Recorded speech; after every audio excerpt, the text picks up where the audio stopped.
Hello students, so this is Suyash Bajpayee in front of you and this is our YouTube channel of Supreme 60. So just like, share and subscribe.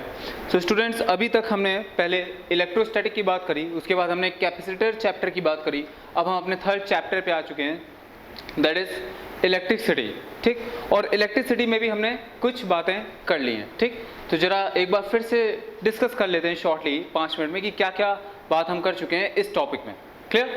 तो सबसे पहले students मैंने आपको बताया कि current क्या होता है. Current is the rate of flow of charge. Means जो चार्ज है वो जब एक डायरेक्शन से एक जगह से दूसरी जगह फ्लो करता है because of the potential difference. मैंने आपको बताया है कि चार्ज को फ्लो कराने के लिए पोटेंशियल डिफरेंस की रिक्वायरमेंट होती है.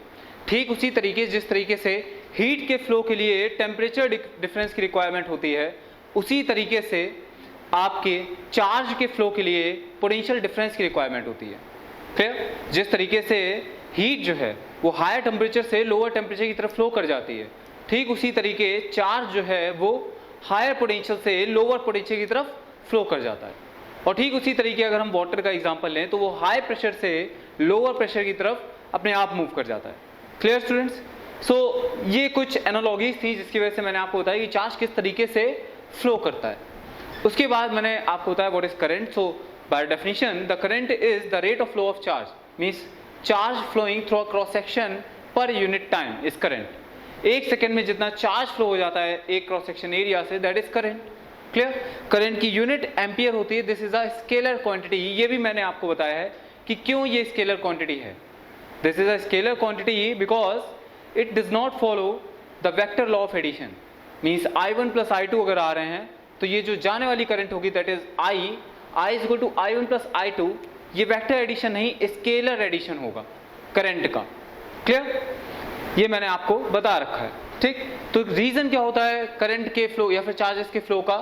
The reason behind the flow of charges is the potential difference. तो अगर पोटेंशियल डिफरेंस है तो चार्ज फ्लो कर जाएंगे, अगर पोटेंशियल डिफरेंस नहीं है तो चार्ज नहीं फ्लो करेंगे. Clear? So for example there is a wire, conducting wire. ये कंडक्टिंग वायर है. ठीक, अब इस वायर में अभी कोई पोटेंशियल डिफरेंस नहीं है. इस वायर में अभी कोई भी पोटेंशियल डिफरेंस नहीं है. तो मैंने आपको बताया था कि इस वायर में, ये कंडक्टिंग वायर है तो इसमें फ्री इलेक्ट्रॉन्स तो होंगे, लेकिन इस समय ये फ्री इलेक्ट्रॉन्स रैंडम मोशन में होंगे, मींस कोलिजन में होंगे, रैंडम कोलाइड कर रहे होंगे एक दूसरे से, लेकिन नेट करंट जीरो होगी किसी भी एक क्रॉस सेक्शन के अबाउट. क्लियर? नेट करंट जो है वो जीरो होगी. लेकिन अगर हमने एक बैटरी की मदद से, एक सेल की मदद से, एक बैटरी की मदद से, व्हाट इज बैटरी? तो battery is a device. Battery is a device which maintain the potential difference between two points. Clear? मतलब बैटरी का क्या काम होता है? पोटेंशियल डिफरेंस को मेंटेन करना, या फिर दूसरे भाषा में कहें तो चार्ज को लोअर पोटेंशियल से हायर पोटेंशियल की तरफ ट्रांसफर करना. चार्ज को लोअर पोटेंशियल से हायर पोटेंशियल की तरफ ट्रांसफर करने का काम कौन करती है? बैटरी करती है. एक फिगर से समझते हैं जरा. ये वायर है, मैंने आपको ये समझाया भी था एक्चुअली. क्लियर? ये वायर है. Let us suppose this is a wire, this is conducting wire, और यहाँ पे अभी कोई पोटेंशियल डिफरेंस नहीं था. तो मैंने आपको पहले से ही बता रखा था कि यहाँ पे नेट करंट जो है इस समय जीरो होगी, net flow of electron zero होगा. फ्री इलेक्ट्रॉन्स अभी भी हैं लेकिन वो रैंडम कोलिजन में होंगे. अगर हम किसी क्रॉस सेक्शन से देखें तो कोई भी इलेक्ट्रॉन नहीं ट्रांसफर हुआ है. मीन्स जितने इलेक्ट्रॉन लेफ्ट टू राइट गए होंगे उतने इलेक्ट्रॉन राइट टू लेफ्ट भी आए होंगे. Clear? So we can say that the potential difference here is zero throughout the wire because there is no battery. Clear? लेकिन अब हमने क्या करा? अब हमने इस वायर से एक बैटरी जोड़ दी. ठीक है, इस तरह से हमने एक बैटरी जोड़ दी. क्लियर? अब बैटरी क्या करेगी? मान लीजिए ये 100 वोल्ट की बैटरी है. क्लियर? तो इसका क्या मतलब है? मैंने आपको बताया था कि इस 100 वोल्ट की बैटरी का मतलब है कि जो पॉजिटिव टर्मिनल है और जो निगेटिव टर्मिनल है बैटरी का, उनके बीच में जो पोटेंशियल डिफरेंस हो जाएगा दैट इज 100 वोल्ट. इसका मतलब ये भी बिल्कुल नहीं है कि पॉजिटिव टर्मिनल 100 वोल्ट पे होगा या नेगेटिव टर्मिनल 0 वोल्ट पे होगा. ये बिल्कुल भी मतलब नहीं है. हो सकता है, ये हो भी सकता है, लेकिन जो डिफरेंस, इसका मतलब सिर्फ ये है 100 वोल्ट की बैटरी लगाई, इसका मतलब जो डिफरेंस है दैट इज 100 वोल्ट. मीन्स अगर ये प्लस 50 है so this will be minus 50. If this is 100 then this will be 0. Clear? बस इतना ही मतलब है 100 वोल्ट की बैटरी लगाने का. मतलब कि अगर आपने यहाँ पे और इस पॉइंट पे आपने बैटरी कनेक्ट कर दी. क्लियर? तो इसका मतलब ये जो है हायर पोटेंशियल पे हो गया, ये लोअर पोटेंशियल पे हो गया, और इन दोनों के बीच में जो पोटेंशियल डिफरेंस होगा दैट इज 100 वोल्ट। ये 50 पे हो सकता है, ये -50 पे भी हो सकता है, ये 100 पे हो सकता है, ये 0 पे हो सकता है। बस ये हाई पोटेंशियल पे रहेगा, ये लो पोटेंशियल पे रहेगा। तो मैंने आपको बताया था कि भाई इलेक्ट्रॉन्स जो है वो लो पोटेंशियल से हाई पोटेंशियल की तरफ मूव करने लगेंगे, इलेक्ट्रॉन्स इधर आ जाएंगे, या फिर हम कहें पॉजिटिव चार्ज इधर चला जाएगा, ठीक है। So because of the potential difference, जो पॉजिटिव चार्ज है हमारा वो आपका इस डायरेक्शन मूव कर रहा है और वो यहां तक आ भी जाएगा। लेकिन बैटरी अब क्या करेगी, बैटरी इस पॉजिटिव चार्ज को, बैटरी क्या करेगी, बैटरी इस पॉजिटिव चार्ज को इस लो पोटेंशियल से उठा के हाई पोटेंशियल पे रख देगी। ये काम बैटरी का होता है। अभी हम देखेंगे बैटरी ये काम करती कैसे है, ठीक है। Because battery is a device which converts chemical energy into electrical energy. Means battery क्या कर रही है, कोई ना कोई केमिकल वर्क कर रही है, समझ पा रहे हो। बैटरी ये एक केमिकल प्रोसेस होता है, इसकी बात भी हम कर लेंगे, ठीक है। तो बैटरी क्या कर रही है, कोई प्रोसेस है जिसकी वजह से ये बैटरी जो है इस पॉजिटिव चार्ज को लो पोटेंशियल से उठा के हाई पोटेंशियल पे रख रही है। और जैसे ही ये बैटरी काम कर देगी फिर से ये पॉजिटिव चार्ज फ्लो करने लगेगा, क्योंकि अब ये हाई पोटेंशियल पे आ चुका है और फिर से ये अपने आप लो पोटेंशियल पे आ जाएगा। क्लियर, ये बात हम कर चुके थे, ठीक है। इसके बाद हमने बात करी थी कि करंट जो है ये हाई पोटेंशियल से लो पोटेंशियल की तरफ मूव करता है, because current is in the direction of flow of positive charge and opposite to the direction of flow of negative charge.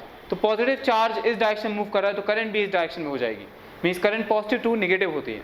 Clear. और मैंने आपको बताया था कि यहाँ पे पोटेंशियल डिफरेंस 100 वोल्ट है, इसका मतलब थ्रू आउट द वायर जो है पोटेंशियल डिक्रीज होता चला जाएगा, through out the wire potential decrease होता चला जाएगा। ऐसा मतलब क्योंकि ये कहा जाता है कि चार्ज जो मूव कर रहे हैं उनके लिए पोटेंशियल डिफरेंस की रिक्वायरमेंट है।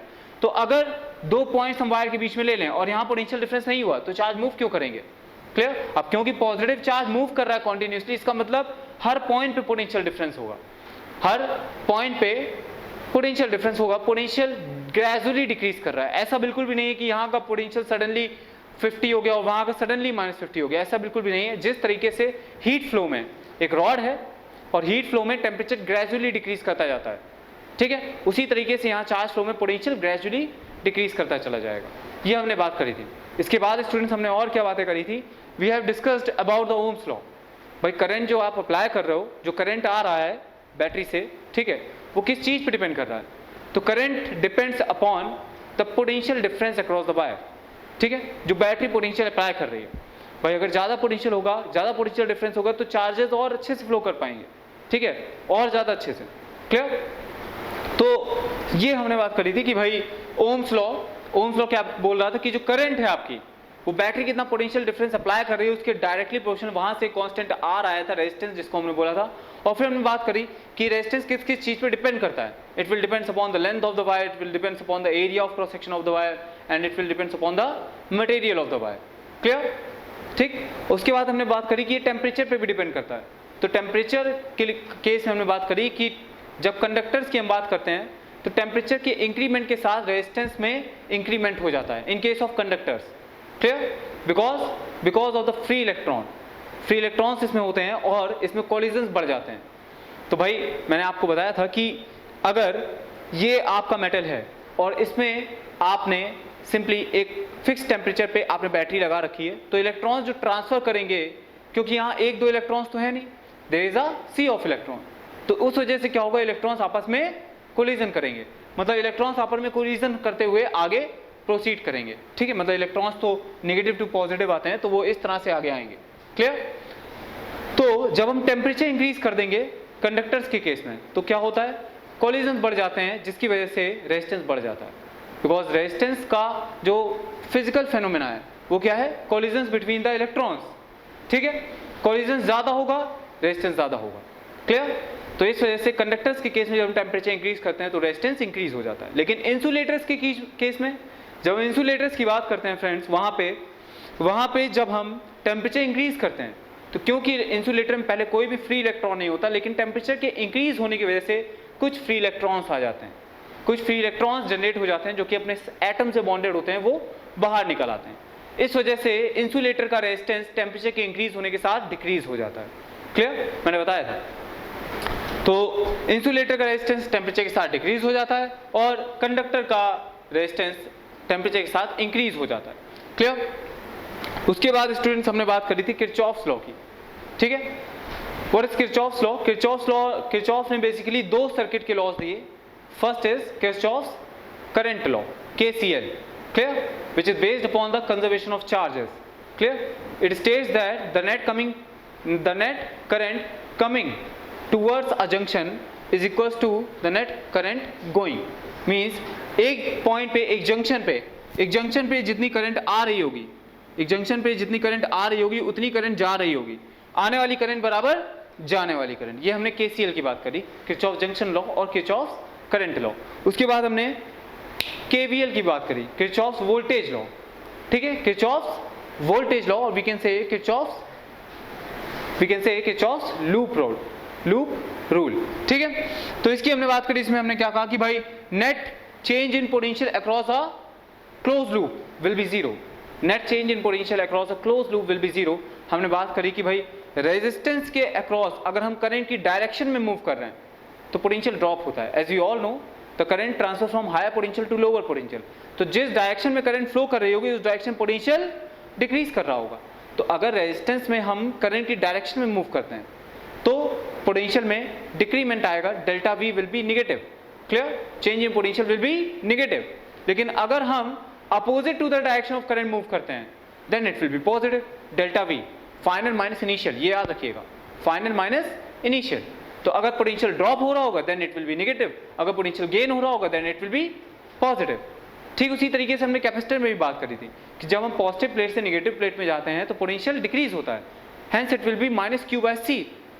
ठीक है, लेकिन जब हम नेगेटिव प्लेट से पॉजिटिव प्लेट की तरफ आते हैं वहां पे पोटेंशियल इंक्रीज होता है, hence it will B plus Q/C.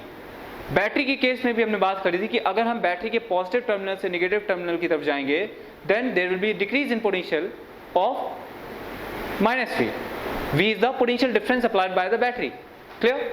और अगर हम बैटरी के नेगेटिव टर्मिनल से पॉजिटिव टर्मिनल पे जाएंगे then there will be increase in potential by capital V. ठीक है, where V is the potential difference across the battery. ठीक है, तो ये बातें हम ऑलमोस्ट कर चुके थे. उसके बाद हमने रेजिस्टेंस में कॉम्बिनेशन ऑफ रेजिस्टेंस भी देख लिया था. तो जब रेजिस्टेंस सीरीज में लगे हों, एक के बाद एक लगे हों, ठीक है, एक खत्म हो जाए तब दूसरा स्टार्ट हो. So this arrangement is series arrangement. जब रेजिस्टेंस सीरीज में होते हैं तो उसमें करंट सेम जाती है, पोटेंशियल डिफरेंस अलग आ जाता है, that is V1 and V2. पहले वाले में पोटेंशियल डिफरेंस अगर V1 है so V is equal to R1 upon R1 plus R2 into total V potential applied by the battery. ठीक है, और V2 हो जाएगा R2 upon R1 plus R2 into V is the potential applied by the battery. ठीक है, तो इस तरीके से हम जो पोटेंशियल डिफरेंस है across the resistance V1 V2 वो भी डायरेक्ट भी निकाल सकते हैं. क्लियर? और फिर हमने बात करी जब रेजिस्टेंस पैरेलल में अरेंज्ड हो. तो स्टूडेंट्स जब रेजिस्टेंस पैरेलल में अरेंज होते हैं, ठीक है, तो उस केस में उनमें पोटेंशियल डिफरेंस सेम हो जाता है और करंट डिफरेंट हो जाती है. तो ये करंट भी हम निकाल लेते हैं. अगर टोटल करंट I आ रही है, ऊपर रेजिस्टेंस R1 है, नीचे R2 है पैरेलल में, ठीक, तो जो R1 में करंट जाएगी दैट विल बी I1 और जो R2 में जाएगी दैट विल बी I2. तो आपको मैंने बताया था that I1 will be equals to R2 upon R1 plus R2 into I, where I is the coming current. Clear? और इसी तरह से जो I2 हो जाता है that will be R1 upon R1 plus R2 into I. ठीक, तो ये सारी बातें हम देख चुके थे, पढ़ चुके थे, इनको समझ चुके हैं. क्लियर? ये सब डिस्कशन लास्ट क्लास में हो चुका है. ठीक, तो एक बार आप रिवाइज करके जरूर आया करिए, रिवीजन के साथ चलते रहिएगा क्योंकि बहुत सारी चीजें हो गई हैं. ठीक है, तो रिवीजन रखना बहुत जरूरी है आपका. ठीक है, तो आज जो पॉइंट्स हम कवर अप करने वाले हैं, ये तो बात हो गई कि हमने अभी तक क्या डिस्कस किया है. ठीक है, अभी तक हमारा क्या कंसेप्ट हुआ है, अभी तक क्या बेस बन चुका है. क्लियर? अब हम जरा कुछ इंपॉर्टेंट चीजें जो आज डिस्कस करने वाले हैं उनकी बात कर लेते हैं. तो first we will talk about the drift velocity. Drift velocity की आज बात करेंगे. एक्चुअली क्या है कि जब इलेक्ट्रॉन जब किसी कंडक्टर में पोटेंशियल डिफरेंस नहीं अप्लाई होता तब इलेक्ट्रॉन्स कोलाइड करते हैं. ठीक, रैंडम कोलिजन्स होते हैं, नेट करंट जीरो होती है जब. ठीक है, और अगर हम पोटेंशियल डिफरेंस अप्लाई कर देते हैं तो वो कोलिजन्स तो होते ही रहते हैं लेकिन इलेक्ट्रॉन्स जो हैं ये लो पोटेंशियल से हाई पोटेंशियल की तरफ ड्रिफ्ट कर जाते हैं. क्लियर? तो ड्रिफ्ट कर जाते हैं इसका मतलब कि वो उसकी तरफ चले जाते हैं, फ्लो कर जाते हैं. क्लियर? तो ये जो फ्लो हो रहा है इसकी जो वेलोसिटी होगी, एवरेज वेलोसिटी ऑफ इलेक्ट्रॉन्स. ठीक है, हो सकता है कोई इलेक्ट्रॉन कम ड्रिफ्ट किया हो सकता है कोई इलेक्ट्रॉन ज्यादा ड्रिफ्ट कर गया हो. ठीक है, तो the average velocity of drifting of electron is drift velocity. इसके बारे में बात करेंगे अच्छे से, इसका फॉर्मूला भी निकालेंगे, इसका रिलेशन हमें निकालना है करंट के साथ. जो रिलेशन होता है वो भी निकालेंगे करंट के साथ, ठीक है, कि करंट के साथ इसका क्या रिलेशन है। आगे बात करते हैं structural model for electrical conductor. आज हमें इसकी बात करनी है। तो इसमें हम देखेंगे कि भाई ओम्स लॉ कहाँ से आया, इसकी बात करते हैं। इस structural model of electrical conductors में हम ओम्स लॉ की बात करने वाले हैं, ठीक है, कि एक्चुअली वो जो उसमें रेजिस्टेंस आ रहा है वो आया कहाँ से, ठीक है। चलिए, उसके बाद आज हम बात करेंगे इलेक्ट्रोमोटिव फोर्स की। इलेक्ट्रोमोटिव फोर्स बैटरी और पोटेंशियल डिफरेंस की। क्लियर? तो electromotive force means EMF, that is the force applied by the battery we can say, or it is written as force but it is not force. Clear? It is potential difference. जो electromotive force है, EMF जिसको बोलते हैं, वो actually force नहीं है, वो potential difference है, लेकिन ऐसा लगता है कि ये फोर्स की तरह काम कर रहा है, ठीक है। तो इसकी बात करेंगे कि ये EMF क्या है, इसका क्या कंसेप्ट है। बैटरी की बात करेंगे कि बैटरी क्या करती है, बैटरी लो पोटेंशियल से बैटरी चार्ज को लो पोटेंशियल से हाई पोटेंशियल पे रख देती है, ठीक है, और एक वर्क करती है चार्ज पे। तो वो किस तरह से वर्क कर पाती है, कैसे कर पाती है, क्या प्रोसेस होता है, इसकी बात आज हम करेंगे, ठीक है। और पोटेंशियल डिफरेंस की बात ऑलरेडी हो चुकी है। बैटरी कितना पोटेंशियल डिफरेंस अप्लाई कर रही है, इसकी बात करेंगे। बैटरी के इंटरनल रेजिस्टेंस के बारे में बात करेंगे, ठीक है। एक्चुअली में बैटरी जो पोटेंशियल अप्लाई कर रही है, ठीक है, और जो मतलब उसका EMF है जो अप्लाई कर सकती थी और वो जो अप्लाई कर पा रही है, that is the terminal potential difference across the battery. इनमें डिफरेंस समझेंगे। क्लियर? तो इंटरनल रेजिस्टेंस ऑफ सेल के बारे में बात करनी है, ठीक है, और फिर आज हम कुछ न्यूमेरिकल्स डिस्कस करेंगे। क्लियर? तो स्टूडेंट्स इतनी बातें करनी है। स्टार्ट करते हैं from the drift velocity. Okay student, तो अब हम बात करते हैं ड्रिफ्ट वेलोसिटी की, ठीक है। तो आप जानते हो कि जैसे कि एक मेटल कंडक्टर है, अभी उसमें कोई पोटेंशियल डिफरेंस हमने नहीं अप्लाई किया है, ठीक है। तो आप अच्छे से जानते हो कि इस समय जो इलेक्ट्रॉन्स होंगे इस मेटल कंडक्टिंग वायर में, वो रैंडम मोशन में होंगे, ठीक है। एक कोलिजन्स हो रहा होगा उनके बीच में, बहुत सारे कोलिजन्स हो रहे होंगे क्योंकि बहुत सारे इलेक्ट्रॉन्स हैं। Lots of electrons are there and lots of collision will be occurred. Clear? But अब क्या होगा जब आप पोटेंशियल डिफरेंस अप्लाई कर देते हो इसमें, जैसे आप इसमें पोटेंशियल डिफरेंस अप्लाई करते हो, क्योंकि पोटेंशियल डिफरेंस होने की वजह से इस वायर में एक अंदर मैग्नेटिक फील्ड हम कह सकते हैं जनरेट हो गई। क्लियर? जिसकी वजह से इलेक्ट्रॉन्स इसके मूव करने लगेंगे। क्लियर? फॉर एग्जांपल, ये एक कंडक्टर था। क्लियर? ठीक है, इस कंडक्टर में बहुत सारे इलेक्ट्रॉन्स होंगे जो कि आपस में कोलाइड कर रहे होंगे। क्लियर? लेकिन कहीं मूव नहीं कर रहे होंगे। नेट ड्रिफ्ट जो होगा, net flow of electron will be zero. लेकिन अब आपने क्या करा, यहाँ पे पॉजिटिव टर्मिनल बैटरी का और यहाँ पे बैटरी का नेगेटिव टर्मिनल आपने ऐड कर दिया। Clear? Now what will happen, now the free electrons will transfer toward the positive plate of the battery, towards the positive terminal of the battery or towards the higher potential. Clear?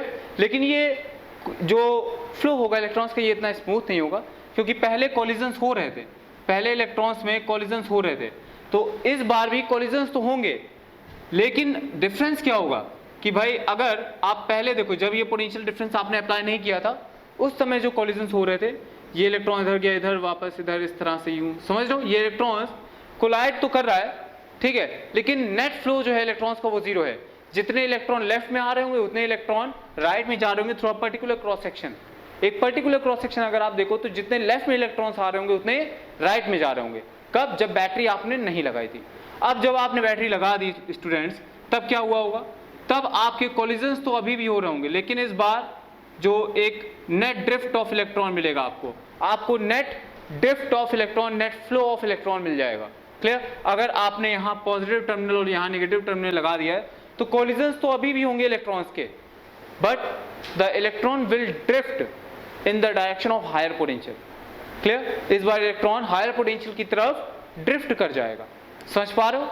ठीक है, क्यों drift कर जाएगा? क्योंकि आपने potential difference लगा रखा है, ठीक, और इस पोटेंशियल डिफरेंस की वजह से ये जो इलेक्ट्रॉन है, क्योंकि इलेक्ट्रॉन लोअर पोटेंशियल से हायर पोटेंशियल की तरफ मूव करता है, hence it will drift along the direction of higher potential। ठीक है, अब ये जो ड्रिफ्ट हो रही है इलेक्ट्रॉन की, ये drift per unit time is known as drift velocity. ठीक है, ये drift per unit time is known as drift velocity. Clear? यही चीज आपकी ड्रिफ्ट वेलोसिटी है कि कितनी वेलोसिटी है उसकी ड्रिफ्ट होने की, समझ पा रहे हो? और ये जो वेलोसिटी होगी ये एवरेज वेलोसिटी होती है students. Average velocity in sense अगर आप हर एक इलेक्ट्रॉन को कंसिडर करो, ठीक, तो हो सकता है किसी इलेक्ट्रॉन ने ज़्यादा डिस्टेंस ट्रेवल कर लियो, किसी इलेक्ट्रॉन ने कम डिस्टेंस ट्रेवल करी हो towards the positive potential, towards the positive terminal of the battery. तो ये जो वीडी है that will B average velocity की एवरेज कितनी डिस्टेंस इलेक्ट्रॉन ने 1 सेकेंड में ट्रेवल कर ली है, एवरेज डिस्टेंस, ठीक है, समझ पा रहे हो? तो this is your drift velocity. तो let us see the definition. When a conductor is placed in external field, जब कोई कंडक्टर एक एक्सटर्नल फील्ड में रखा जाता है या फिर एक्सटर्नल फील्ड या फिर एक्सटर्नल पोटेंशियल डिफरेंस में रखा जाता है, the free electron in a conductor experience a electrical force, ठीक है, जो फ्री इलेक्ट्रॉन्स होते हैं कंडक्टर में वो एक फोर्स एक्सपीरियंस करते हैं, ठीक है, एंड स्टार्ट ड्रिफ्टिंग, और उस फोर्स की डायरेक्शन में ही ड्रिफ्ट करना स्टार्ट कर देते हैं। यहाँ ड्रिफ्ट करने का मतलब ये बिल्कुल भी नहीं कि जो पहले कॉलिजन्स हो रहे थे वो डिमिनिश्ड हो गए, वो खत्म हो गए, ऐसा बिल्कुल भी नहीं है। वो कॉलिजन्स तो हो रहे हैं, लेकिन कॉलिजन्स के होने के बावजूद उसके चलते हुए भी क्या हो रहा है कि इलेक्ट्रॉन्स जो हैं ये एक डायरेक्शन में आपके ड्रिफ्ट कर पा रहे हैं, क्लियर, एक पर्टिकुलर डायरेक्शन में मूव कर पा रहे हैं। पहले अगर आप नेट फ्लो ऑफ इलेक्ट्रॉन देखते तो वो जीरो था, लेकिन इस समय नेट फ्लो ऑफ इलेक्ट्रॉन कुछ होगा, कुछ पॉजिटिव होगा towards the positive terminal of the battery, ठीक है। तो what is the drift velocity? The drifting of this electron over some period of time is drift velocity, clear? So this is the definition of drift velocity. The drifting of these electrons over some period of time is drift velocity. Now students, अब हम समझ रहे हैं कि भाई drift velocity जो है ये इलेक्ट्रॉन की वो वेलोसिटी बता रही है जिससे इलेक्ट्रॉन्स ड्रिफ्ट कर रहे हैं, जिससे इलेक्ट्रॉन फ्लो कर रहे हैं, आगे डायरेक्शन में मूव कर पा रहे हैं, ठीक है, वो एवरेज वेलोसिटी बता रही है, क्लियर। इसकी डायरेक्शन जो होगी वीडी की वो in the direction of flow of current ही होगी, क्लियर।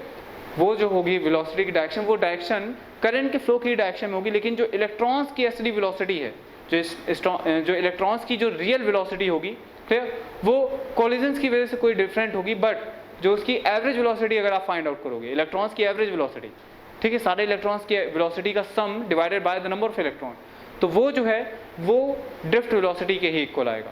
इसका क्या मतलब है, इसको मैं एक छोटे से एग्जांपल से समझाता हूं कि मान लीजिए यहां पे 3 इलेक्ट्रॉन्स हैं, 2 इलेक्ट्रॉन्स हैं मान लें, ठीक है, तो 2 इलेक्ट्रॉन्स हैं यहां पे, ठीक, और ये 2 इलेक्ट्रॉन्स आपस में कोलिजन कर रहे हैं, ठीक, लेकिन अभी हमने इसकी वेलोसिटी चेक करी तो जितनी वेलोसिटी इस इलेक्ट्रॉन की राइट में थी उतनी वेलोसिटी इस इलेक्ट्रॉन की लेफ्ट में थी, समझ पा रहे हो?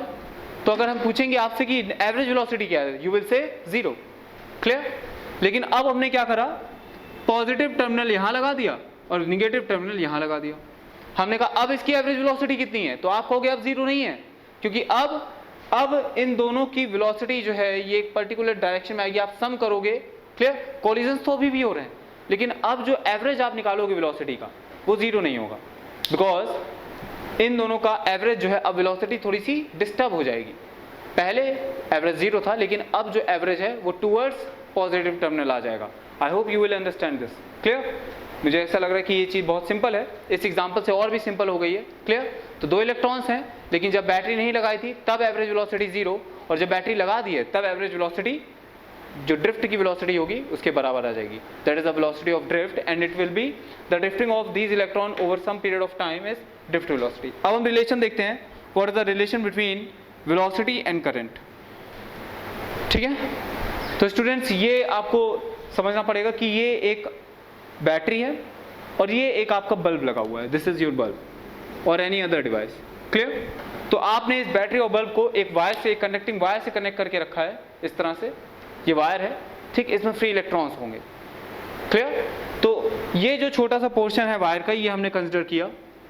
एक्चुअली ये जो बैटरी करंट दे रही है जो कि पॉजिटिव टर्मिनल से निकल के नेगेटिव टर्मिनल की तरफ आएगा, ठीक है, ये करंट हमने स्मॉल आई मान लिया है, क्लियर। और ये करंट इस वायर से जा रही है, तो हमने वायर का छोटा सा एरिया ले लिया है, that is something between this, clear. और अब उसको हम मैग्नीफाइड करके देख रहे हैं, क्लियर, कि उसके अंदर क्या हो रहा है, इस वायर के, ये जो वायर आपको दिख रहा है इसके अंदर क्या हो रहा है, क्लियर, ये वायर आपको ये दिख रहा है, ठीक। ये पूरा वायर जो है ये आपने इस तरह से, क्योंकि ये सिलेंड्रिकल वायर था, ठीक है, वायर जो है सिलेंड्रिकल है। तो इस तरह से आपने इसको, अब अंदर हम समझने की कोशिश करें इसके अंदर हो क्या रहा है, इसके अंदर ही करंट है, इसके अंदर ही इलेक्ट्रॉन्स है, इसके अंदर ही कोलिजन्स हो रहे हैं। तो हम समझने की कोशिश करते हैं कि ड्रिफ्ट वेलोसिटी और करंट में क्या रिलेशन है, ठीक है। उसको समझने के पहले कुछ चीज़ें जो यहाँ पे दी गई हैं वो हम मान लेते हैं। क्या? सबसे पहले आप ये समझिए कि the cross section area of the wire, cross sectional area of the wire is capital A. Clear? This is the cross sectional area of wire, ठीक। Second, small n is the electron density. Small n is the electron density, that is electron per unit volume, electrons per unit volume, ठीक। तो ये small n जो है ये electron density हो गया, electron density, electrons per unit volume, ठीक है। अब आप ये समझिए, small e is the electronic charge, this is electronic charge means charge on one electron. I hope it is very much clear to you. This will be your electronic charge, charge on one electron, ठीक है। Vd is the drift velocity and I is the current. Clear? तो ये सारी चीजें आपको मैंने बता दी हैं। अब हम देखते हैं what is the relation between Vd and I means drift velocity and current. Clear? It is a very simple relation, ठीक। समझते हैं जरा। देखिए, हमने एक क्रॉस सेक्शन कंसिडर किया, ये cross section, let it to be P। हमने कहा भाई ये P क्रॉस सेक्शन हमने कंसिडर किया अक्रॉस अ वायर, ठीक है। तो इस P क्रॉस सेक्शन से कितने इलेक्ट्रॉन्स पर यूनिट, कितना चार्ज पर यूनिट ट्रांसफर कर जाएगा, दैट इज योर करंट। भाई करंट क्या होता है? Charge transfer per unit time, और we can say rate of charge flow. Clear? Rate of charge flow is current, और charge transfer per unit time through a cross sectional area, ठीक है। तो उसी तरीके से ये हमने क्रॉस सेक्शन एरिया फिक्स किया, और इस क्रॉस सेक्शन से पर यूनिट टाइम एक सेकंड में जितना चार्ज ट्रांसफर कर जाएगा that is your current. Clear? तो स्टूडेंट्स, हमने आपको बताया कि इलेक्ट्रॉन जो है वो ड्रिफ्ट करेंगे। क्लियर? आप समझ रहे हो कि ये पॉजिटिव टर्मिनल है बैटरी का, ये नेगेटिव टर्मिनल है। तो इलेक्ट्रॉन्स जो हैं वो आपके negative terminal to positive terminal जाएंगे। हम समझ लेते हैं कि ये वाला जो पार्ट है आपका, ये वाला part, this will be your negative terminal and this will be your positive terminal. Clear? हमने पोटेंशियल डिफरेंस अप्लाई किया अक्रॉस वायर। तो आप समझ रहे हो कि इलेक्ट्रॉन्स जो हैं वो इस डायरेक्शन में मूव कर पाएंगे, ये इलेक्ट्रॉन्स इस डायरेक्शन में मूव कर रहे होंगे। क्लियर? तो अब हम ये समझते हैं कि इलेक्ट्रॉन्स की वेलोसिटी अगर Vd है तो इलेक्ट्रॉन्स एक सेकंड में कितना डिस्टेंस ट्रेवल कर लेंगे, दैट इज Vd, ठीक।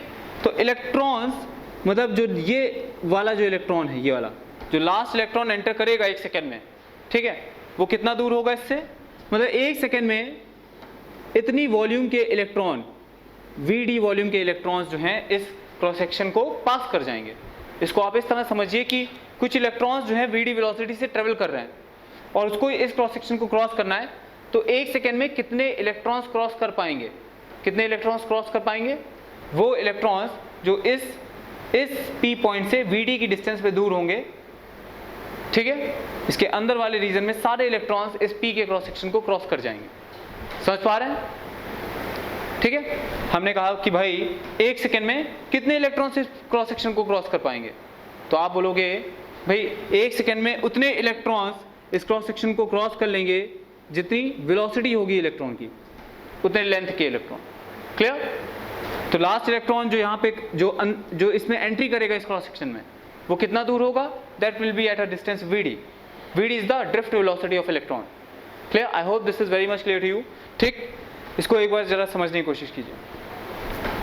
तो अगर ये Vd के लेंथ के इलेक्ट्रॉन, Vd लेंथ के इलेक्ट्रॉन्स इस क्रॉस सेक्शन को क्रॉस कर पाएंगे एक सेकंड में, क्लियर, तो एक सेकंड में जो चार्ज इसे क्रॉस कर पाएगा वो कितना होगा, number of electron crossing this area in 1 second, ठीक है, और इनटू चार्ज ऑन 1 इलेक्ट्रॉन। समझ लो, क्योंकि करंट क्या होती है, I is simply I for current is simply charge crossing the area per unit time, charge crossing the area per unit time. This Q is charge, and charge will be equals to simply n means number of electrons, small n, this will be small n number of electron into E, ठीक है। तो हमें number of electron निकालना है कि कितने electrons cross कर जाएंगे इस क्रॉस सेक्शनल एरिया को एक सेकेंड में, ठीक है। तो एक सेकेंड में कितने इलेक्ट्रॉन्स क्रॉस कर जाएंगे, चलिए डिस्कस करते हैं।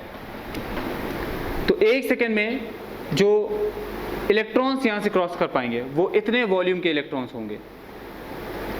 आई hope this is very much clear to you, क्योंकि यहाँ से खूब सारे इलेक्ट्रॉन्स आ रहे हैं, लगातार आ रहे हैं, कॉन्टिन्यूसली बहुत सारे इलेक्ट्रॉन्स आ रहे हैं, ठीक है। लेकिन इस क्रॉस सेक्शन से जो 1 सेकेंड में इलेक्ट्रॉन्स क्रॉस करेंगे, ठीक है, वो वही इलेक्ट्रॉन्स होंगे जो 1 सेकेंड में इलेक्ट्रॉन कितनी डिस्टेंस ट्रेवल कर लेगा, दैट इज Vd इंटू 1।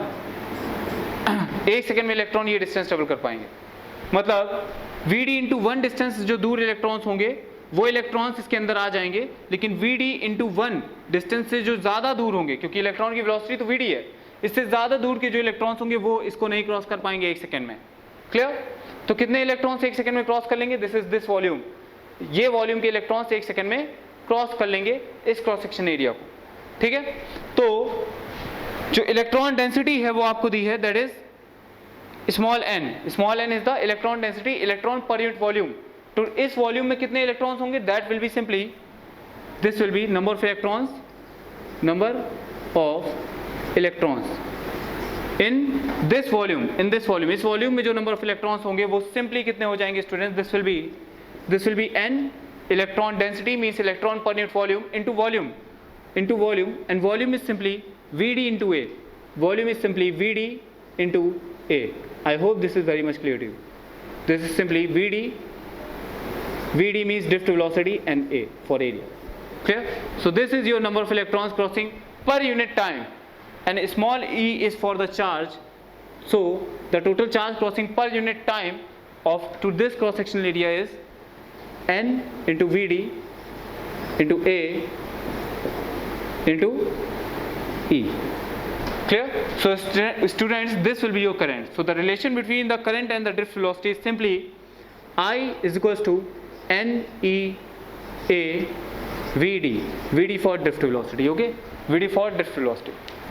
एक बार फिर से समझने की कोशिश कीजिए इसे। भाई ये अपना वायर है, ठीक, तो इस वायर से जो इलेक्ट्रॉन क्रॉस कर रहे हैं, यहाँ पे इलेक्ट्रॉन का सी है और ये इलेक्ट्रॉन फ्लो कर रहे हैं इस वायर से।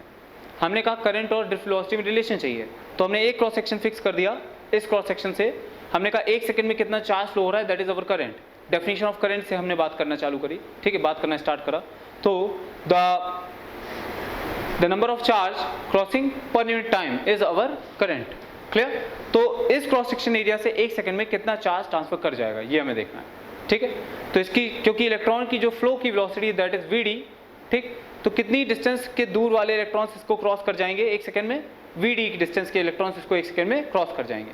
तो इस Vd डिस्टेंस तक जितने भी इलेक्ट्रॉन इस Vd डिस्टेंस के अंदर आएंगे वो सब के सब इसको क्रॉस कर जाएंगे 1 सेकंड में। तो 1 सेकंड में कितना चार्ज फ्लो कर गया, दिस वॉल्यूम, इस वॉल्यूम में जितने इलेक्ट्रॉन्स होंगे उसमें जितना चार्ज होगा उतना इसे क्रॉस कर गया है। तो इस वॉल्यूम में कितना चार्ज होगा, तो इस वॉल्यूम में कितने इलेक्ट्रॉन्स होंगे ये निकालना पड़ेगा। तो क्या करेंगे, this volume will be Vd into area of cross section, this volume will be your Vd into area of cross section. So area of cross section is capital A and Vd is the drift velocity, ठीक है।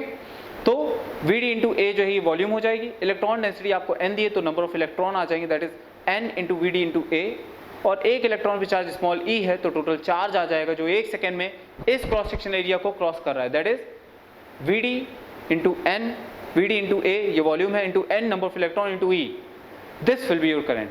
सो the relation will be I is equal to NEA Vd। बहुत ही simple relation है, बहुत ही सिंपल basic relation है। Clear? बस करंट की डेफिनेशन से ही काम हो गया, करंट की डेफिनेशन से ही काम हो गया। क्लियर? जो एक्सप्रेशन हमें, जो रिलेशन हमें चाहिए था उसकी वो निकल गया है और कुछ ज़्यादा सोचने की जरूरत नहीं है। Clear? So this is very important relation, इस पर हम क्वेश्चंस भी देखेंगे, इस पर ध्यान रखिएगा। I is your current, n small n is electrons per unit charge means electron density, small e is 1.6 into 10⁻19, this is electronic charge, A is the area of cross section of the wire, Vd is the drift velocity। ठीक है, मतलब आपको current पता चल गई तो आप drift velocity भी इलेक्ट्रॉन की बता सकते हैं। क्लियर? जिस वेलोसिटी से इलेक्ट्रॉन ड्रिफ्ट कर रहा है towards the higher potential, okay. So this is all about the drift velocity. Now we are moving towards the Ohm's law और इलेक्ट्रॉनिक मॉडल, ठीक है। ओके स्टूडेंट्स, तो अब बात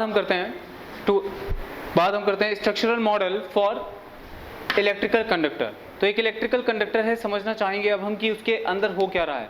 क्लियर? एक इलेक्ट्रिकल कंडक्टर है, जब हमने जब हमने पोटेंशियल डिफरेंस अप्लाई किया तो हमें ये तो समझ में आ गया कि जो अपना इलेक्ट्रॉन है वो ड्रिफ्ट कर जाएगा towards the higher potential, clear.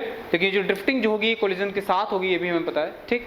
अब हम समझने की कोशिश कर रहे हैं कि भाई जो पोटेंशियल डिफरेंस हमने अप्लाई किया, ठीक है, उसकी वजह से इलेक्ट्रिक फील्ड अंदर कंडक्टर के जनरेट हुई और वो इलेक्ट्रिक फील्ड चार्ज पे फोर्स लगा रही है। वो फोर्स जो लगा रही है उसकी वजह से इलेक्ट्रॉन ड्रिफ्ट कर रहा है, क्लियर। तो हम निकाल सकते हैं कि इलेक्ट्रॉन की जो ड्रिफ्ट वेलोसिटी है वो as a function of time हम निकाल सकते हैं, as a function of time हम निकाल सकते हैं, ठीक है। और करंट और ड्रिफ्ट वेलोसिटी का हमें रिलेशन पता है, ठीक। तो वहाँ से हम एक बहुत अच्छा रिलेशन निकाल सकते हैं between the current and potential difference. Because जब हम बात करेंगे स्टूडेंट्स, जब हम बात करेंगे कि जो आपका जो ड्रिफ्ट वेलोसिटी है वो किस किस चीज़ पे डिपेंड कर रही है, सो ड्रिफ्ट वेलोसिटी आपकी किस चीज़ पे डिपेंड करेगी, आप खुद बताइए। ड्रिफ्ट वेलोसिटी, तो ड्रिफ्ट वेलोसिटी आपकी डिपेंड करेगी कि आप कितना पोटेंशियल डिफरेंस अप्लाई कर रहे हैं, क्लियर। और किस चीज़ पे डिपेंड करेगी ड्रिफ्ट वेलोसिटी, और डिपेंड करेगी भाई इलेक्ट्रॉन का मास, क्योंकि वो तो कांस्टेंट है तो उस पर भी डिपेंड करेगी। तो इलेक्ट्रॉन का चार्ज, इन सब चीज़ों पे ड्रिफ्ट वेलोसिटी डिपेंड करती है, क्लियर। तो क्योंकि जो ड्रिफ्ट वेलोसिटी है वो आपकी इलेक्ट्रिक फील्ड पे भी डिपेंड कर रही है और we can say potential difference applied उस पर डिपेंड कर रही है, क्लियर। तो क्योंकि ड्रिफ्ट वेलोसिटी पोटेंशियल डिफरेंस पे डिपेंड कर रही है और हम करंट और ड्रिफ्ट वेलोसिटी के बीच में रिलेशन जानते हैं, ठीक है स्टूडेंट्स। तो हम यहाँ से ड्रिफ्ट वेलोसिटी को एलिमिनेट करके करंट और पोटेंशियल डिफरेंस में डायरेक्ट रिलेशन निकाल सकते हैं। एज यू ऑल नो, हमें पता है कि जब हम बैटरी का पोटेंशियल डिफरेंस इंक्रीज करेंगे तो करंट इंक्रीज हो जाता है, ये हमें पता है।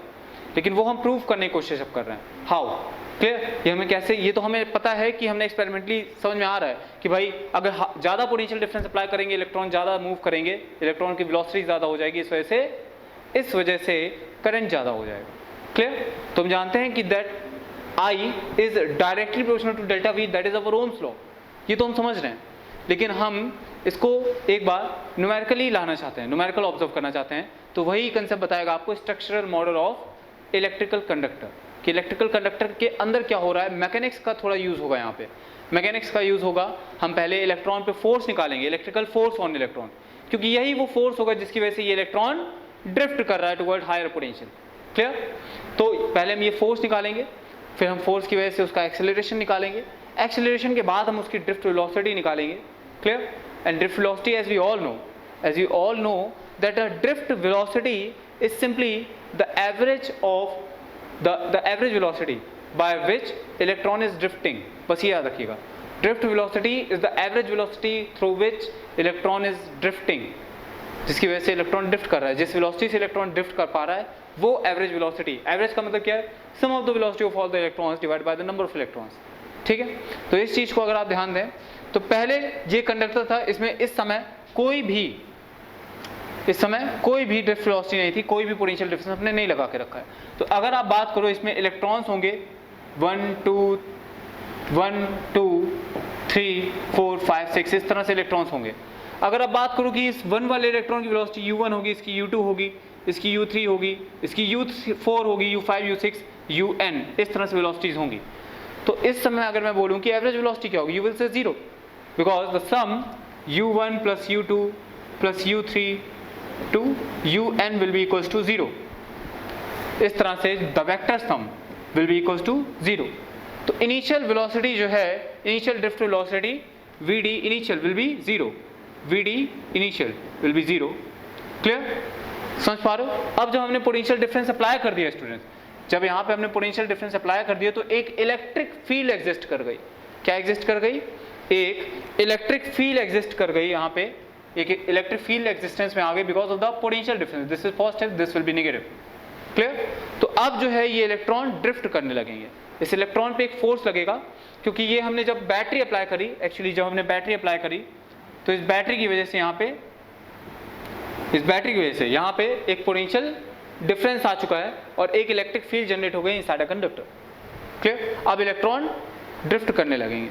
तो इलेक्ट्रॉन पे फोर्स पहले चेक करते हैं, what is the force on the electron. Fe will be simply equals to क्योंकि ये इलेक्ट्रोस्टैटिक फोर्स है और हमें पता है electrostatic force is simply QE, तो इलेक्ट्रॉन पे चार्ज E हो जाएगा और इलेक्ट्रिक फील्ड E है। This will be the magnitude of force on the electron acceleration of electron will be simply E by me. This me is the E suffix में है, me is the mass of the electron. Clear? So acceleration ये आ गया. अब हम vd अगर निकालें vd, so from the first equation of motion, क्योंकि ये acceleration आप देख रहे हो ये constant acceleration है, so uniformly accelerated motion की equations हम use कर सकते हैं. So vd will be equals to vdi plus a t. t is the time. और स्टूडेंट्स यहाँ पे हम जो बात कर रहे हैं टाइम की, वो एक रिलैक्सेशन टाइम है. एक रिलैक्सेशन टाइम का क्या मतलब है? The time between two successive collisions. The time between two successive collisions which is tau. Tau is the time between two successive collision, that is relaxation time. आप अपनी copy में note कर लीजिए relaxation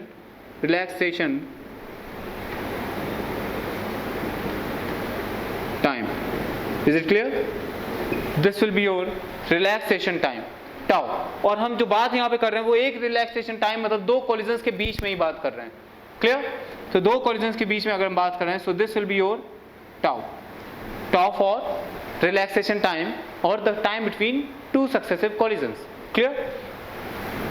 क्योंकि आपको पता है इलेक्ट्रॉन कोलाइड भी करते हुए चल रहे हैं, तो हम सिर्फ एक कॉलिजन की बात कर रहे हैं कि एक कॉलिजन में इलेक्ट्रॉन कितना ड्रिफ्ट हो चुका है, उसकी वेलोसिटी में कितनी चेंज आ चुकी है, that is your drift velocity. ठीक है? क्योंकि आप खुद समझ लो कि जैसे ही इलेक्ट्रॉन की ड्रिफ्टिंग होनी स्टार्ट हुई, उसकी कुछ वेलोसिटी गेन हुई, जैसे ही अगला कॉलिजन होगा फिर से वेलोसिटी जीरो हो जाएगी. समझ पा रहे हो? ठीक, तो फिर से वेलोसिटी उसकी जो है रैंडम कुछ और हो जाएगी, इलेक्ट्रॉन की वेलोसिटी कुछ और चेंज हो जाएगी. इस वजह से हम दो सक्सेसिव कॉलिजन्स के बीच में बात कर रहे हैं, क्योंकि जो भी वेलोसिटी गेन हुआ होगा वो इन दो कॉलिजन्स के बीच में ही हुआ होगा. Clear?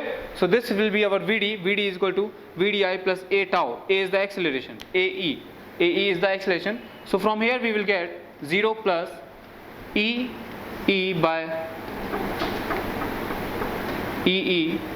by m tau.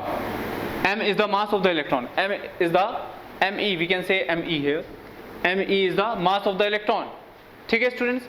तो यहाँ से ये Vd का रिलेशन आ चुका है, और एक I का रिलेशन Vd के साथ आप जानते हो, I is equal to NEA VD. Clear? तो यहाँ से आप Vd की वैल्यू रख दो, so you will get I is equals to N, this will be E, this will be electronic charge into A into V, और suffix में आपका आ जाएगा D, Vd. क्लियर? Vd की वैल्यू आप यहाँ रखोगे, that will B E by m tau. This will be simply E by m tau.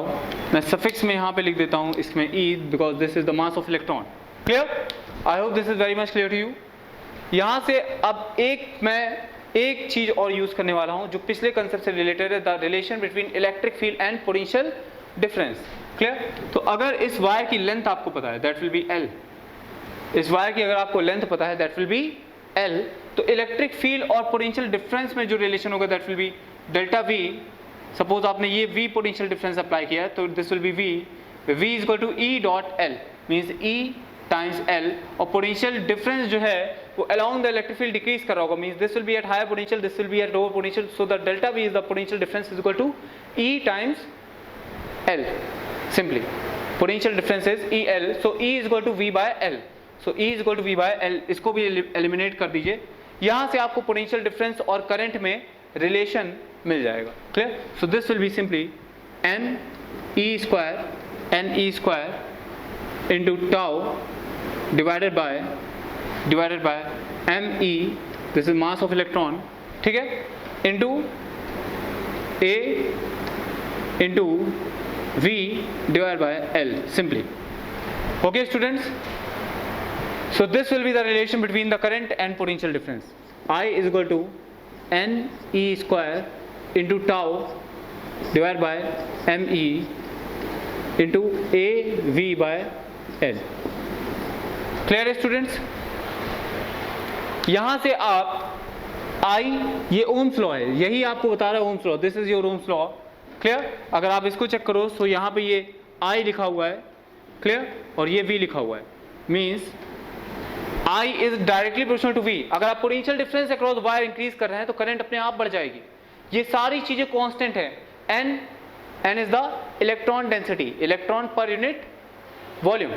E is the electronic charge, tau is the relaxation time, time between 1-2 successive collisions. Clear? M is the mass of the electron, A is the area of cross section of the wire, L is the length of the wire and V is the potential difference across the wire. Clear? So ये सारी चीजें आपको clear है।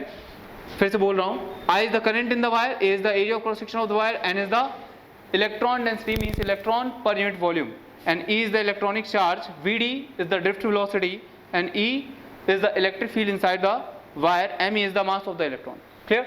Tau is the relaxation time means the time between two successive collisions. Clear? तो ये सारी चीजें आपको क्लियर है। इस हिसाब से ये जो अपना रिलेशन आया है I is equal to NE square tau by ME into AV by L, इसको आप पहले भी ऑब्जर्व कर चुके हो। This will be simply your I, this will be simply I equals to V by R means V equal to IR, I equals to V by R means V equals to IR। अगर आप यहाँ से compare करके लिखना चाहते हो, अगर आप यहाँ से कंपेयर करके R निकालते हो, this R will be simply, this R will be simply ME means mass of electron divided by NE square into tau, clear, into L by A. This will be your R, and as we all know that R is equal to rho times L by A. So the rho will be, rho is the property of the material means resistivity. This rho is resistivity and it is the property of the material. तो इस expression से आप rho भी निकाल सकते हो। This will be your rho. So rho is equals to ME upon NE square tau. Clear? ये आपका रो है resistivity. Resistivity is basically a property of the material, ये मटेरियल की प्रॉपर्टी है, ठीक है, और ये टेम्परेचर पे भी डिपेंड करती है। क्लियर? अगर आप मटेरियल चेंज करोगे रेजिस्टिविटी चेंज हो जाएगी। क्लियर? लेकिन रेजिस्टेंस जो है, रेजिस्टेंस ये आपका तीन चीज पे डिपेंड करता है, तीन चीज पे, लेंथ पे डिपेंड कर रहा है, एरिया पे डिपेंड कर रहा है, area of cross section of the wire, और मटेरियल पे भी डिपेंड कर रहा है, ठीक, और जो रेजिस्टेंस है वो टेम्परेचर पे भी डिपेंड करता है। ये भी हम देख चुके हैं। तो अब हम जरा बात करते हैं कि जो आपको फॉर्मूले याद रखने हैं इसमें, ठीक, तो आपको चीजें क्या क्या याद रखनी है, सिंपली है क्या, एक I is equal to NE VD आपको याद रखना है। पहला, first thing you have to learn is this one, clear. Second thing you have to learn is VD, formula of VD is equal to drift velocity is equal to E by M tau. एक आपको ये formula याद रखना है, second, clear. Third जो आपको याद रखना है, this will B simply this R is equal to rho L by A, this will be third, clear है। फोर्थ आपको एक ये फॉर्मूला भी याद रखना है, क्लियर। ये फॉर्मूले आपको, चार फॉर्मूले याद रखने हैं, बीच में आपको कुछ भी नहीं याद रखना है, और ओम्स लॉ तो आपको याद है V equal to IR 10th से, ठीक है। अब जरा समझते हैं कि जब हम टेम्परेचर इंक्रीज करते हैं, टेम्परेचर का क्या इफेक्ट होता है कंडक्टर और इंसुलेटर के रेजिस्टेंस पे, वो यहाँ से भी क्लियर होता है। इस एक्सप्रेशन या आप इस एक्सप्रेशन से भी वो ऑब्जर्व कर सकते हो, समझिएगा, बहुत ही क्लियर चीजें हैं। रेजिस्टिविटी की अगर हम बात करते हैं, this resistivity depends upon the material और रिलैक्सेशन टाइम, ठीक। तो अगर आप टेम्परेचर इंक्रीज करते हो स्टूडेंट्स, टेम्परेचर इंक्रीज करते हो, तो कंडक्टर के केस में क्या होता है, कंडक्टर केस में ये N जो है ये इंक्रीज हो जाता है, क्योंकि N is the free electrons per unit volume. तो कंडक्टर्स में N इंक्रीज हो जाता है, इस वजह से रेजिस्टिविटी डिक्रीज हो जाती है, इस वजह से रेजिस्टिविटी कंडक्टर्स की जब हम बात करते हैं, when we talk about the conductors, तो कंडक्टर्स की जब हम बात करते हैं, when we increase the temperature, then conductors में जितने फ्री इलेक्ट्रॉन्स हैं वो उतने ही रहेंगे, उनमें स्पीड बढ़ जाती है, VD इंक्रीज हो जाती है। VD इंक्रीज हो जाती है means time per unit collision, time between two successive collision means relaxation time will decrease in conductors, ठीक है।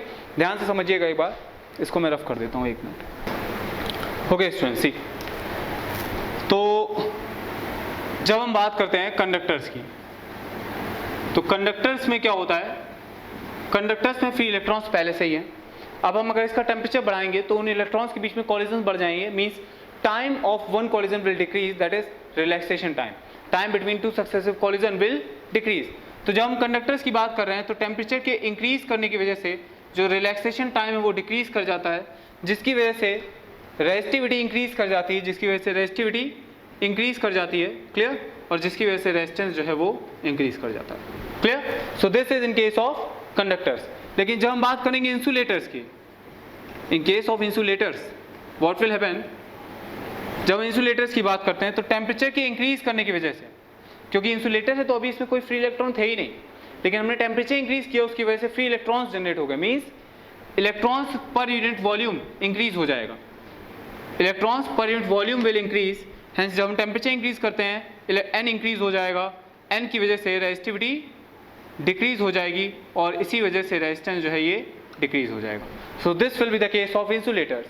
तो अब आप अच्छे से समझ गए होंगे इस एक्सप्रेशन से कि टेम्परेचर इंक्रीज कराने के साथ कंडक्टर्स में क्यों रेजिस्टेंस बढ़ जाता है और क्यों इंसुलेटर्स में रेजिस्टेंस कम हो जाता है। एक ये भी चीज़ थी, इस वजह से मैं इस स्ट्रक्चरल मॉडल पे ज़्यादा जोर दे रहा था, ठीक है। अगर ये वहाँ से आपको फील से नहीं क्लियर हो रहा है, वैसे तो फीलिंग ही से क्लियर आ रहा है कि भाई अगर फ्री इलेक्ट्रॉन्स हैं और हमने टेम्परेचर बढ़ा दिया तो काइनेटिक एनर्जी बढ़ जाएगी, कोलिजन का टाइम कम हो जाएगा, ठीक, और कोलिजन होने लगेंगे, फ्लो अच्छा नहीं हो पाएगा, रेजिस्टेंस बढ़ जाएगा, क्लियर। कंडक्टर्स में, इंसुलेटर में फ्री इलेक्ट्रॉन नहीं थे, टेम्परेचर बढ़ाया, फ्री इलेक्ट्रॉन्स आ गए, फ्लो और अच्छा हो जाएगा, तो रेजिस्टेंस डिक्रीज हो गया।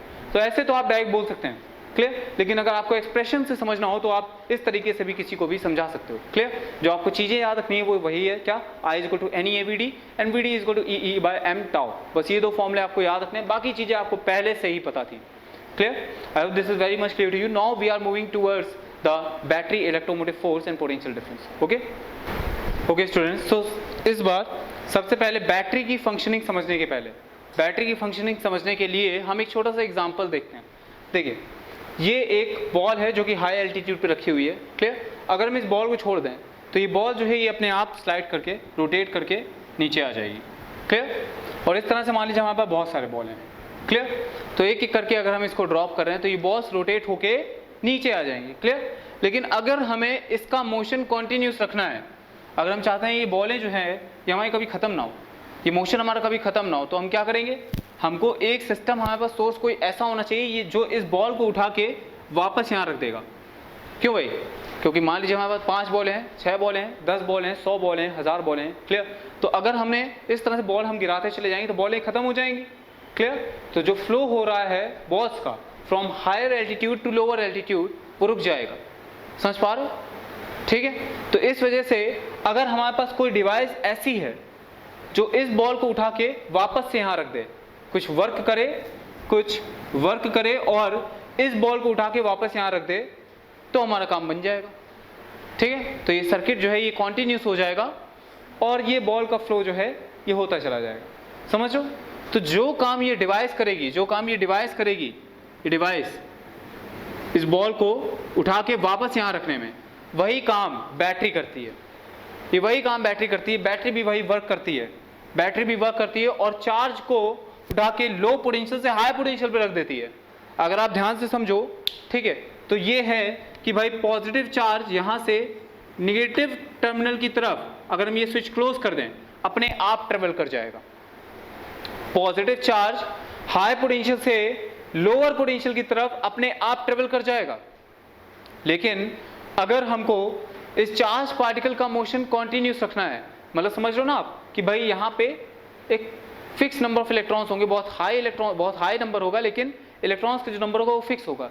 अगर आप पोटेंशियल डिफरेंस अप्लाई कर रहे हैं तो सारे के सारे इलेक्ट्रॉन्स जो हैं वो इधर आ जाएंगे, ठीक, और फिर फ्लो रुक जाएगा। लेकिन हमारे पास कोई ऐसा सिस्टम तो होना चाहिए ना जो इलेक्ट्रॉन्स को वापस उठा के इस निगेटिव पोटेंशियल पे रख दे या फिर पॉजिटिव चार्ज को उठा के इस हायर पोटेंशियल पे रख दे, ताकि अपना फ्लो कॉन्टिन्यूस होता रहे। ठीक उसी तरीके जिस तरीके से बॉल्स यहाँ पे हम छोड़ रहे हैं तो नीचे आ रही हैं, तो कोई डिवाइस होनी चाहिए ना जो बॉल को उठा के वापस रख दे ताकि फ्लो कॉन्टिन्यूस बना रहे। समझ पा रहे हो? ठीक उसी तरीके से यहाँ पे बैटरी काम कर रही है कि वो चार्ज पार्टिकल को, ये चार्ज पार्टिकल जो पॉजिटिव टर्मिनल से अपने आप निगेटिव टर्मिनल पे पहुंच चुका है, क्लियर। अब इस पॉजिटिव चार्ज को, इस क्यू चार्ज को उठा के बैटरी जो है ये इस पॉजिटिव टर्मिनल पे रख देगी, क्लियर। बैटरी वापस से इस चार्ज को उठा के इस पॉजिटिव टर्मिनल पे रख देगी, क्लियर। तो जो भी बैटरी वर्क करेगी that is work done by the battery, clear. और बैटरी कितना वर्क करेगी? बैटरी इस चार्ज क्यू पे उतना ही वर्क करेगी जितना इसने एनर्जी लॉस कर दी होगी। जितनी चार्ज ने एनर्जी लॉस करी है, the loss in energy is simply the potential energy, loss in potential energy. और पोटेंशियल एनर्जी में जो लॉस होता है that is delta V is equal to Q times the change in potential, ठीक। और potential में चेंज कितना आया है, अगर चार्ज पार्टिकल, ये क्यू चार्ज पार्टिकल इस लेंथ को ट्रेवल करते हुए, अगर ये लेंथ है वायर की, लेंथ ऑफ द वायर भी एल, टोटल वायर जो है उसकी लेंथ एल है, ठीक है, एल अगर लेंथ है वायर की, तो जो चार्ज पार्टिकल ये जो लेंथ ट्रेवल कर रहा है, इसमें इलेक्ट्रिक फील्ड अगर हमने ई मान ली है, इस वायर में इलेक्ट्रिक फील्ड अगर हमने कुछ ई मान के रखी है, तो जितना भी वर्क, जितना भी ये चार्ज पोटेंशियल डिफरेंस की वजह से एनर्जी लूज करेगा, उतनी ही एनर्जी इस बैटरी को, इस चार्ज को देनी होगी। समझ रहे हो? ठीक उसी तरीके जितनी एनर्जी बॉल नीचे आने में mgh की लूज कर देगी, उतनी ही एनर्जी का वर्क बैटरी को इस बॉल पे करना पड़ेगा, इसको सेम हाइट पे रखने के लिए। समझ पा रहे हो? ठीक उसी तरीके इस एग्जांपल से कोरिलेट करो, बहुत आसानी से समझ में आ जाएगा। क्लियर? ठीक उसी तरीके चार्ज यहाँ पॉजिटिव टर्मिनल पे हाई एनर्जी पे था, हायर एनर्जी हायर पोटेंशियल पे था। अब चार्ज पार्टिकल अपने आप मूव करके यहाँ निगेटिव टर्मिनल पे आ गया है, ठीक है, तो इसका पोटेंशियल, इसकी एनर्जी कम हो गई है। अब बैटरी इस चार्ज पार्टिकल को उतनी ही एनर्जी देगी जितनी इसने लूज कर दी है। क्लियर? इस हायर पोटेंशियल से लोअर पोटेंशियल में आने के लिए वो एनर्जी कहाँ लूज करी, वो एनर्जी रेजिस्टेंस में गई, या फिर हीट जनरेट हो गई, और या फिर कोई वर्क हो गया जिसकी वजह से फैन चल गया। क्लियर? इस तरह से वो एनर्जी गई है, ठीक है। तो वही एनर्जी बैटरी इस चार्ज पार्टिकल को दे देगी और ये चार्ज पार्टिकल वापस से पॉजिटिव टर्मिनल पे आ जाएगा, जिसकी वजह से अपना फ्लो जो है ये कॉन्टिन्यूस हो जाएगा, जिसकी वजह से फ्लो कॉन्टिन्यूस हो जाएगा। और अगर यहाँ पे कोई बल्ब लगा हुआ है, वो बल्ब जल जाएगा। समझ पा रहे हो? ठीक है, चलिए, अगर हमने यहाँ पे बैटरी ना लगाई होती, सिर्फ हमने यहाँ का पोटेंशियल डिफरेंस मेंटेन किया होता, this will be at 100 volt and this will be at 0 volt, तब क्या होता? तब ये बल्ब जस्ट ब्लिंक करता और बंद हो जाता। क्यों बंद हो जाता? क्योंकि एक बार में सारे इस वायर में जितने भी इलेक्ट्रॉन्स हैं वो सारे फ्लो करके इस पॉजिटिव टर्मिनल पे आ जाते, लेकिन कोई बैटरी नहीं थी, इस वजह से, या फिर हम यूं कहें कि सारा पॉजिटिव चार्ज आके इस नेगेटिव टर्मिनल पे चला जाता, लो पोटेंशियल पे, फिर बल्ब ब्लिंक करके बंद हो जाता। क्लियर? लेकिन ये ऐसा क्यों होता है? क्योंकि इस बार ये सर्किट जो है कंप्लीट नहीं है, यहाँ पे कोई भी ऐसी डिवाइस नहीं है जो इस चार्ज पार्टिकल को उठा के वापस से हाई पोटेंशियल पे रखेगी, जिसकी वजह से फ्लो कॉन्टिन्यूस हो जाए। जिस तरह से यहाँ पे ऐसी कोई भी डिवाइस नहीं है अभी जो इस बॉल को उठा के वापस रखेगी, जिसकी वजह से फ्लो कॉन्टिन्यूस हो जाए, तो इस वजह से ये फ्लो भी बंद हो जाएगा और ये फ्लो भी बंद हो जाएगा, जिसकी वजह से ये बल्ब ब्लिंक करेगा और बंद हो जाएगा, मतलब ब्लिंक करेगा, कॉन्टिन्यूसली जलता नहीं रहेगा। लेकिन अगर इस बल्ब को हमें कॉन्टिन्यूसली जलाना है तो हमें बैटरी लगानी पड़ेगी, हमें बैटरी लगानी पड़ेगी। ये बैटरी क्या करेगी स्टूडेंट्स? ये बैटरी फिर से इस पॉजिटिव चार्ज जो कि यहाँ पे एक्यूमुलेट हो गया इस लो पोटेंशियल के टर्मिनल पे, वो इस लो पोटेंशियल से चार्ज को उठा के इस हाई पोटेंशियल पे वापस रख देगी और इसमें कुछ बैटरी वर्क कर देगी। तो ये कंसेप्ट है बैटरी का, ये बैटरी काम करती है। I hope that the working of battery is very much clear to you, कि बैटरी क्या कर रही है। बैटरी लो पोटेंशियल से चार्ज को उठा के हायर पोटेंशियल पे रख रही है। क्लियर? वो कैसे करती है अब इसको समझ लेते हैं जरा। तो पहले समझिए कैसे करती है। बैटरी क्या है? Battery is a chemical device, ठीक है, केमिकल डिवाइस। इसके बारे में आप इलेक्ट्रोकेमिकल सेल में पढ़ेंगे, एक चैप्टर है केमिस्ट्री का, उसमें पढ़ेंगे। This is a chemical device. थोड़ा सा मैं आपको इसमें हिंट दे देता हूं कि एक्चुअली इसमें होता क्या है, ठीक। तो जैसा कि आपने पढ़ा होगा एनोड्स एंड कैथोड्स, आपने पढ़ा होगा एनोड्स एंड कैथोड्स, ठीक। तो एनोड पे ऑक्सीडेशन होता है, कैथोड पे रिडक्शन होता है। क्लियर? तो एनोड पे होता है oxidation, anode oxidation, clear, and cathodes पे होते हैं cathode reduction. Clear students? Anode पे ऑक्सीडेशन होता है, कैथोड पे रिडक्शन होता है। I have to rub this. हाँ, तो anode oxidation, cathode reduction. Anode oxidation means loss of electron, loss of electrons, and cathode reduction means as we all know gain of electrons. ठीक है, समझ रहे हो? तो दो रॉड्स हैं, मेटल रॉड्स, ठीक है। और आप जानते हो कि जब कोई स्पॉन्टेनियस रिएक्शन होती है, अगर मान लीजिए कोई रिडॉक्स रिएक्शन स्पॉन्टेनियस हो रही है, ठीक है, तो redox means transfer of electron, एक reduction oxidation in a same reaction. Clear? For example अगर आप इस रिएक्शन की बात करें, Zn plus CuSO4, this will give ZnSO4 plus Cu। इस तरह की जो रिएक्शन होती है ये स्पॉन्टेनियस रिएक्शन होती है, क्लियर। और इस वजह से ये जो रिएक्शन है इसमें इलेक्ट्रॉन अपने आप ट्रांसफर हो रहे हैं। तो क्योंकि ये रिएक्शन स्पॉन्टेनियस है, इसकी ये वाली रिएक्शन Cu प्लस ZnSO4 ये नहीं होती है, क्लियर। इसका मतलब ये ऊपर वाली रिएक्शन जो है ये स्पॉन्टेनियस है, इसी रिएक्शन से इलेक्ट्रॉन ट्रांसफर हो जाते हैं, क्लियर। अब कैसे हो जाते हैं ये आप केमिस्ट्री में पढ़ेंगे, दैट इज Zn से Zn प्लस 2 एंड 2 इलेक्ट्रॉन्स निकल जाते हैं, और Cu प्लस 2 से, यहाँ पे Cu प्लस 2 है, Cu प्लस 2 से Cu प्लस 2 इलेक्ट्रॉन्स ऐड हो जाते हैं। तो इस तरह से इलेक्ट्रॉन्स ट्रांसफर हो गए। दिस विल बी योर, ये जो रिएक्शन होती है ये आपकी ऑक्सीडेशन रिएक्शन है, ये यहाँ होती है, और ये रिएक्शन आपकी रिडक्शन रिएक्शन है, ये यहाँ होती है इस सेल में, क्लियर। ऑक्सीडेशन यहाँ होता है, oxidation Zn, this will be your Zn and this will be your Cu, clear. तो इलेक्ट्रॉन्स जो है ये Zn से Cu में ट्रांसफर हो गए, ठीक है, अपने आप ट्रांसफर हो गए। और ये आपको मैं बता दूं कि ये पॉजिटिव है एंड ये नेगेटिव, क्लियर। तो इस तरह से जो इलेक्ट्रॉन्स का ट्रांसफर हो रहा है, इस इलेक्ट्रॉन, इसको मैं रफ कर रहा हूं क्योंकि ये टॉपिक केमिस्ट्री का है, ये आप केमिस्ट्री में पढ़ेंगे। इलेक्ट्रोकेमिकल सेल के अंदर की फंक्शनिंग, बैटरी के अंदर की फंक्शनिंग आप अच्छे से समझोगे वहां पे, clear. So this is all about the chemistry, ठीक है। तो लेकिन अभी जो आपको चीज समझने की एक्चुअली हो क्या रहा है वो ये है कि बैटरी में आपकी जो केमिकल एनर्जी होती है, बैटरी में आपकी जो केमिकल एनर्जी होती है वो इलेक्ट्रिकल एनर्जी में कन्वर्ट हो जाती है। एक्चुअली केमिकल एनर्जी क्यों होती है? Because of a reaction, because of a chemical reaction. Spontaneous chemical reaction की एनर्जी को हम उठा के इलेक्ट्रिकल एनर्जी में कन्वर्ट कर लेते हैं, क्लियर। स्पॉन्टेनियस केमिकल रिएक्शन की एनर्जी को हम इलेक्ट्रिकल एनर्जी में कन्वर्ट कर लेते हैं। That is all about the battery, यही काम बैटरी का होता है, ठीक है। तो बैटरी कैसे करती है? रिडॉक्स रिएक्शन की मदद से करती है। रिडॉक्स रिएक्शन क्या होती है? Reduction plus oxidation. तो रिडक्शन में लॉस ऑफ इलेक्ट्रॉन होता है, ऑक्सीडेशन में रिडक्शन में गेन ऑफ इलेक्ट्रॉन होता है, ऑक्सीडेशन में लॉस ऑफ इलेक्ट्रॉन होता है। तो ऑक्सीडेशन में जो लॉस हुआ इलेक्ट्रॉन का वो रिडक्शन में गेन हो गया। तो सेल में रिएक्शन हुई और इलेक्ट्रॉन का गेन और लॉस हो गया, मीन्स इलेक्ट्रॉन ट्रांसफर हो गया, ठीक है। तो इलेक्ट्रॉन जो ट्रांसफर हुआ है यही आपकी जो एनर्जी है, यही जो एनर्जी मिली ये केमिकल एनर्जी है। और ये केमिकल एनर्जी जो है ये आपकी इलेक्ट्रिकल एनर्जी में कन्वर्ट हो जाती है, जिसकी वजह से इलेक्ट्रॉन ट्रांसफर हो जाता है, ठीक, जिसकी वजह से बल्ब जल जाता है। आप इलेक्ट्रोकेमिस्ट्री में ये चैप्टर पढ़ेंगे, क्लियर, इलेक्ट्रोकेमिकल सेल वाला, तो वहाँ इसकी अच्छे से डिस्कशन हो जाएगा, ठीक है। और फिर आप समझ जाओगे कि यहाँ पे बैटरी कैसे काम करती है। अभी हमें ये नहीं देखना बैटरी काम कैसे करती है, अभी हमें ये बिल्कुल भी नहीं देखना कि बैटरी काम कैसे करती है। अभी हमें ये समझना है कि बैटरी काम क्या करती है, क्लियर।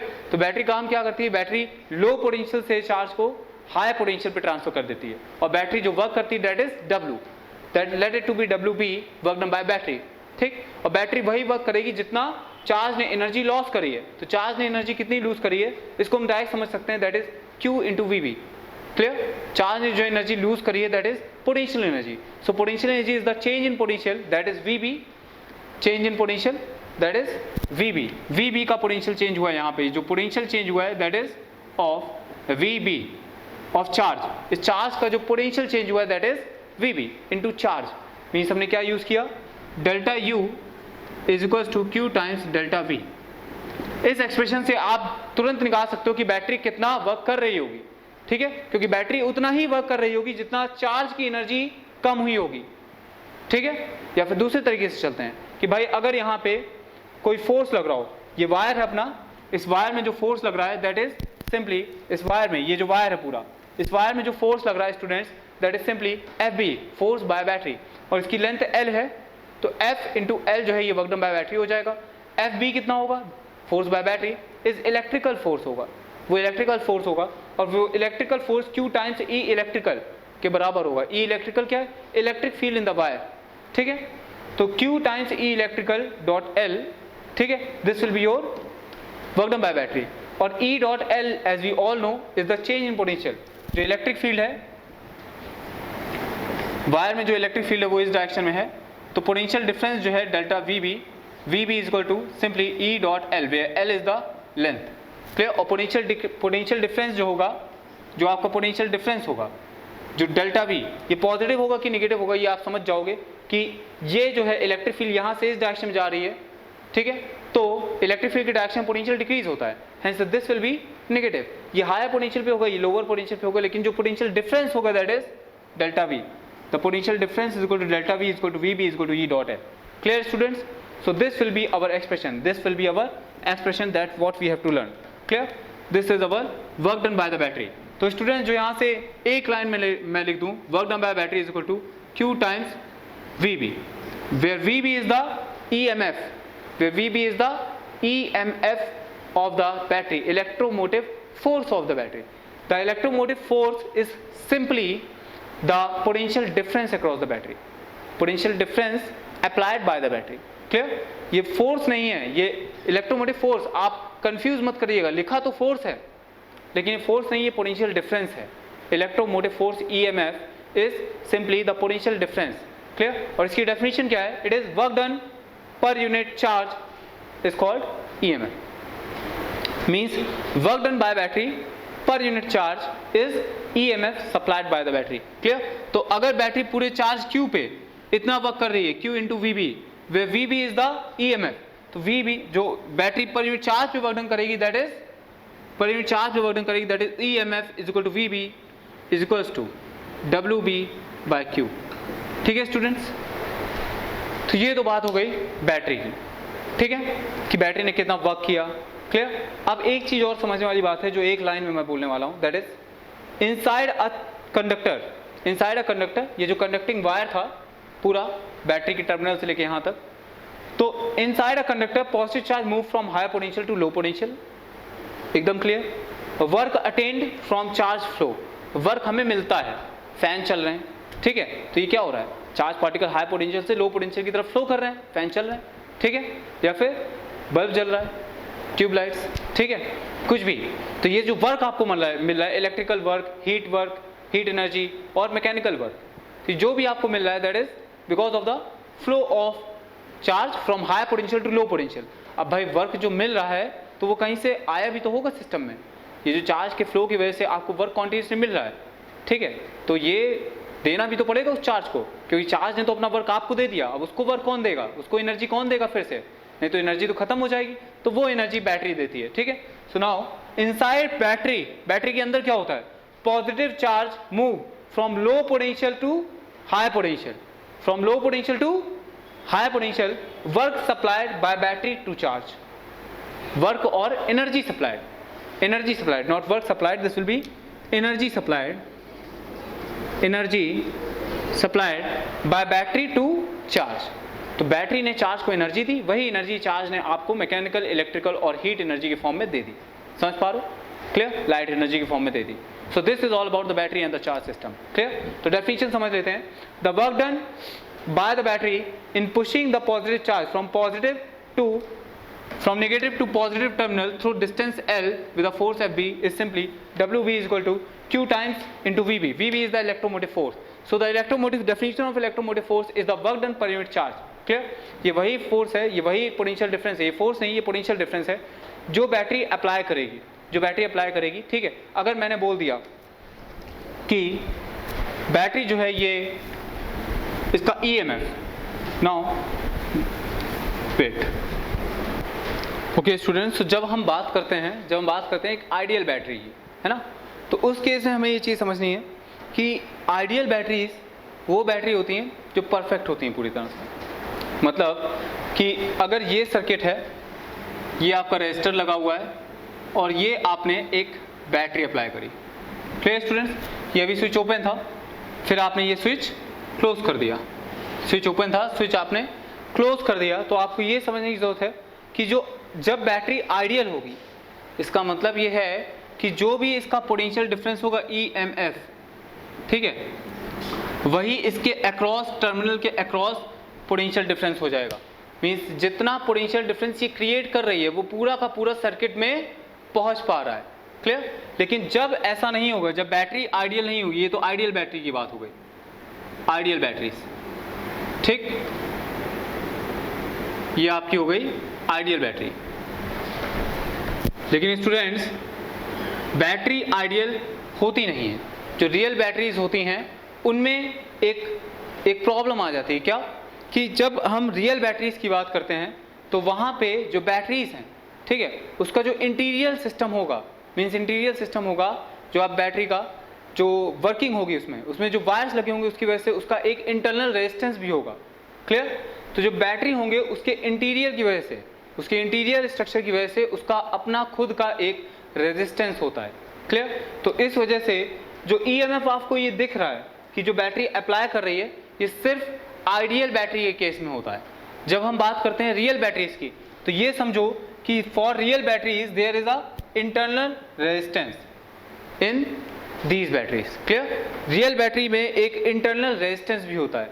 मतलब अगर उस इंटरनल रेजिस्टेंस को हम बैटरी के साथ दिखाना चाहें तो स्ट्रक्चर जो है वो कुछ इस तरह से होगा। ये आपका एक्सटर्नल वायर है और ये बैटरी है। तो ये बैटरी जो है ये इस तरह से दिख रही है आपको, लेकिन इस तरह से है नहीं। इसका खुद का जो इंटरनल रेजिस्टेंस है, जो इसके अंदर रेजिस्टेंस खुद का इसका डेवलप हो गया है, जो सर्किट का रेजिस्टेंस नहीं है, इस बैटरी का रेजिस्टेंस है। वो रेजिस्टेंस अगर हम यहाँ पे अलग से दिखा दें, ये मैंने रेजिस्टेंस वो अलग से दिखा दिया, ये this is the internal resistance of the battery. Clear? तो अब ये जो सिस्टम है ये पहले ओपन था, सिस्टम पहले ओपन था, ठीक। अब हमने इसको क्लोज कर दिया इस सर्किट को, ठीक। तो आप ये समझ रहे हो कि इस बैटरी और इस बैटरी में क्या अंतर है। ये जो रेजिस्टेंस आपने दिखाया है, this is the internal resistance of the battery and it is denoted by small r, it is denoted by small r and this will be the EMF. ये ईएमएफ ई, स्मॉल ई से हम EMF को denote कर रहे हैं। तो small e से हम बैटरी के ईएमएफ को डिनोट कर रहे हैं and small r is the capital E से हम बैटरी ईएमएफ को डिनोट कर रहे हैं, यहाँ पे भी और यहाँ पे भी। And cap small r is simply the internal resistance. तो स्टूडेंट्स ये रेजिस्टेंस जो है ये इंटरनल रेजिस्टेंस है, मतलब बैटरी के अंदर का रेजिस्टेंस, बैटरी के खुद का रेजिस्टेंस। बैटरी में जो कनेक्शन है, बैटरी का जो इंटरनल स्ट्रक्चर है उसकी वजह से जो उसमें रेजिस्टेंस डेवलप हो गया। क्लियर? हो सकता है कहीं कोई वायर हो बैटरी में, ठीक है। अभी हम बैटरी की बात नहीं कर रहे हैं इसीलिए। तो बैटरी का जो भी आप इस तरह समझ लीजिए, इस तरह समझ लीजिए कि बैटरी में कहीं ना कहीं कोई वायर वगैरह होंगे जिसकी वजह से आप उसका इंटरनल रेजिस्टेंस हो जाएगा। अभी आप इस तरह समझ सकते हो। क्लियर? तो इस वजह से बैटरी का अपना खुद का इंटरनल रेजिस्टेंस होगा। तो ये रेजिस्टेंस जो आपको बैटरी के बाहर दिख रहा है, एक्चुअली में बैटरी के बाहर नहीं, बैटरी के अंदर ही है। तो अगर हम बात करें कि बैटरी के टर्मिनल्स कहाँ कहाँ होंगे, तो बैटरी का एक टर्मिनल ये होगा और दूसरा टर्मिनल ये होगा। समझ पा रहे हो? इस केस में बैटरी का कोई भी इंटरनल रेजिस्टेंस नहीं है, this will be your ideal battery. और इस केस में बैटरी का इंटरनल रेजिस्टेंस है, this will be your non ideal और real batteries, non ideal batteries. Clear? तो स्टूडेंट जब भी हम नॉन आइडियल बैटरी की बात करते हैं तो उनमें एक बैटरी का इंटरनल रेजिस्टेंस बैटरी के ईएमएफ के साथ ही लगा दिया जाता है। What is EMF? EMF is the potential difference applied by the battery, potential difference applied by the battery. लेकिन जो नेट पोटेंशियल डिफरेंस सर्किट में पहुंचा वो पोटेंशियल डिफरेंस नहीं है इन केस ऑफ रियल बैटरी, ठीक। आइडियल बैटरी केस में क्या हो रहा है, जो बैटरी पोटेंशियल डिफरेंस अप्लाई कर रही है वही पोटेंशियल डिफरेंस सर्किट में पहुंच भी रहा है। क्लियर? मान लीजिए बैटरी जो है वो 100 वोल्ट का ईएमएफ अप्लाई कर रही है, ठीक।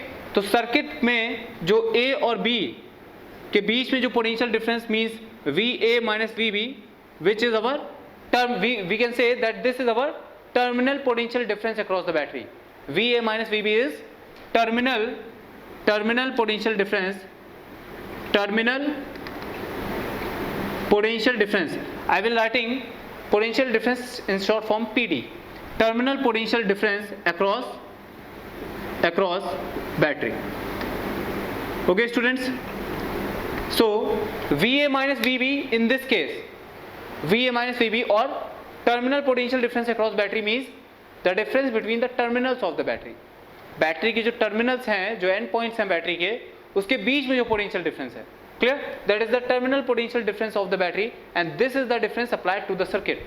यही पोटेंशियल डिफरेंस सर्किट के अक्रॉस भी होता है, ठीक है। VA minus VB we can say terminal potential difference of the battery and potential difference across the circuit, potential difference across circuit। Clear है स्टूडेंट्स? तो होल सर्किट के अक्रॉस आप देख रहे हो यहां से लेके पूरे यहां तक, ए से बी तक, यही पोटेंशियल डिफरेंस अप्लाई किया गया है। लेकिन आइडियल बैटरी के केस में, इन case of ideal battery, the EMF this EMF will be equals to the potential difference across the circuit or the terminal potential difference across the battery. ठीक, तो जो EMF है आइडियल बैटरी केस में, क्योंकि इसका कोई internal resistance नहीं होता है, तो जो भी 100 वोल्ट की EMF इसने सप्लाई करी है सर्किट को, वो पूरी की पूरी सर्किट तक पहुंची है. This will be equal to 100 volt in this case. This will be equal to 100 volt in this case. If this will be 100 volt, EMF will be 100 volt, then the potential difference across terminal potential difference also will be equal to 100 volt in case of ideal battery. But in case of real battery students, जब non ideal batteries होंगी तब क्या होगा कि अगर जो potential difference E है, if in case of non ideal battery अगर E is equal to 100 volt होगा, तो जो VA माइनस VB होगा, VA minus VB is equal to something 80 volt हो जाएगा. मीन्स ऐसा क्यों होगा, समझिए कि कुछ ना कुछ पोटेंशियल ड्रॉप इस रेजिस्टेंस के अक्रॉस आया होगा, कुछ ना कुछ पोटेंशियल ड्रॉप इस रेजिस्टेंस के अक्रॉस आया होगा, जिसको हम बोलेंगे ड्रॉप अक्रॉस द रेजिस्टेंस. तो अब जो बैटरी है वो जितना पोटेंशियल डिफरेंस अप्लाई कर पा रही थी उतना नहीं कर पाएगी. मान लीजिए बैटरी पहले potential difference E is equal to 100 volt का करती थी, तो अब battery potential difference VA minus VB that is 80 volt का कर पा रही है. तो जो 20 वोल्ट का पोटेंशियल ड्रॉप आ गया है वो किसके अक्रॉस आ जाएगा, वो इस रेजिस्टेंस के अक्रॉस आ जाएगा. वो आप इस तरह से भी चेक कर सकते हो. अगर मैंने आपसे कहा कि ये एक पॉइंट A है और ये एक पॉइंट B है, मैंने आपसे कहा कि भाई ये एक पॉइंट A है, ये एक पॉइंट B है, find out the potential difference between A and B. तो कुछ लोग क्या करेंगे, तुरंत ये करंट I ले लो, ठीक है, बैटरी से जो करंट निकल रहा है I ले लो, ये करंट वापस बैटरी पे आ जाएगा. तो A और B के अक्रॉस जब आप पोटेंशियल डिफरेंस निकालेंगे, जब हम A एंड B के अक्रॉस पोटेंशियल डिफरेंस निकालेंगे, तो हम क्या करते हैं, दो पॉइंट्स के बीच में पोटेंशियल डिफरेंस निकालने का जो तरीका है वो अभी भी वही है. क्या है, क्या तरीका है, सिंपल सा है कि भाई B से A पे जाएंगे, ठीक, और पोटेंशियल डिफरेंस देख लेंगे. तो वही है क्या, we will move from B to A. तो जब हम B पे थे then the potential is VB. अब हम B से A पे जा रहे हैं, means we are moving in the direction of current. जब हम करंट की डायरेक्शन में मूव करते हैं across the resistance, then the potential drop, there will be a potential drop, means delta will be minus IR. Delta V is equal to minus IR. I is the current through the resistance and R is the resistance. अब हम पहुंच गए इस battery के negative terminal पे. तो battery के जब हम नेगेटिव टर्मिनल से पॉजिटिव टर्मिनल पे जाएंगे, then there will be a gain in potential, hence it will be plus E. E will be electromotive force, we can say potential difference applied by the battery. ठीक है, और अब हम कहाँ पहुँच गए, A पॉइंट पे पहुँच चुके हैं. So this will be our VA. तो स्टूडेंट्स अगर हम बात करें कि VA minus VB, this will be equals to E minus IR. This will be equals to E minus IR in case of non ideal batteries. Clear. So students VA minus VB जो है, this is the terminal potential difference applied. Terminal potential difference, E is the EMF of the cell, EMF of the battery, and IR is the potential drop across the resistance of the battery. तो जो मैं बोल रहा था आपसे कि भाई battery ने अप्लाई तो 100 वोल्ट का पोटेंशियल डिफरेंस किया है, लेकिन सर्किट में पहुंचा कितने वोल्ट का है, दैट इज 80 वोल्ट. तो जो 20 वोल्ट का पोटेंशियल डिफरेंस है वो इस IR की वजह से कम हो गया. ये एक मैंने जनरल एग्जांपल लिया है आपको समझाने के लिए कि भाई अगर बैटरी 100 वोल्ट का पोटेंशियल डिफरेंस अप्लाई कर रही है, अगर बैटरी 100 वोल्ट का पोटेंशियल डिफरेंस अप्लाई कर रही है, तो सर्किट में 80 वोल्ट का पोटेंशियल डिफरेंस पहुंच रहा है इन case of non ideal batteries. लेकिन आइडियल बैटरीज के केस में क्या होगा, क्योंकि यहाँ पे कोई भी रेजिस्टेंस नहीं है, तो चाहे आप VA माइनस VB निकाल के भी देख सकते हैं. हम B से A पे मूव करेंगे, सो VB क्लियर, माइनस से पॉजिटिव प्लस E, कोई रेजिस्टेंस नहीं, सो अब हम पहुंच चुके हैं A पे. सो VA minus VB in this case will be simply E. तो इस केस में VA माइनस VB जो है वो सिंपली एप्सिलॉन के बराबर आ चुका है. इसका मतलब क्या है, the potential difference, the terminal potential difference is equals to the EMF applied by the battery. But in this case, the terminal potential difference will be not equal to EMF applied by the battery, but it is less than that. कितने से कम हो जाएगा, IR से कम हो जाएगा.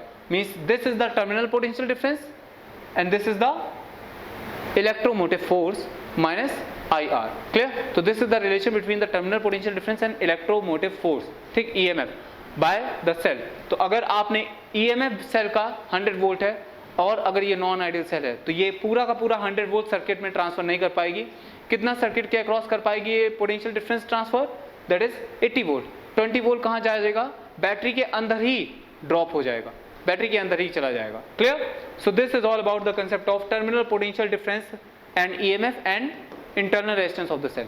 तो समझते हैं जरा, कुछ पॉइंट्स लिखे हैं यहाँ पे, बहुत इंपॉर्टेंट पॉइंट्स हैं। That is the potential difference across the circuit is not equal to the EMF of the battery.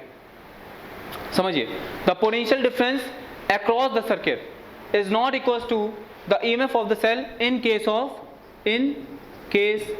Of non ideal batteries, non ideal battery. और जो भी हम बात कर रहे हैं अब बैटरी के लिए, वो नॉन आइडियल बैटरीज ही होंगी। जब तक आपको दिया ना जाए कि इंटरनल रेजिस्टेंस 0 है, तब तक खुद से नहीं मानेंगे। समझ लो, अगर इंटरनल रेजिस्टेंस नहीं दिया है तब तो समझ जाएंगे कि ये आइडियल बैटरी है, लेकिन अगर उसमें कहा है कि भाई ये जो है आपकी इंटरनल रेजिस्टेंस दिया हुआ है, तो आप तुरंत समझ जाना कि ये जो है नॉन आइडियल बैटरी है। और इंटरनल रेजिस्टेंस जो है बैटरी का, वो इस तरह से बैटरी के साइड में ही लगा रहता है।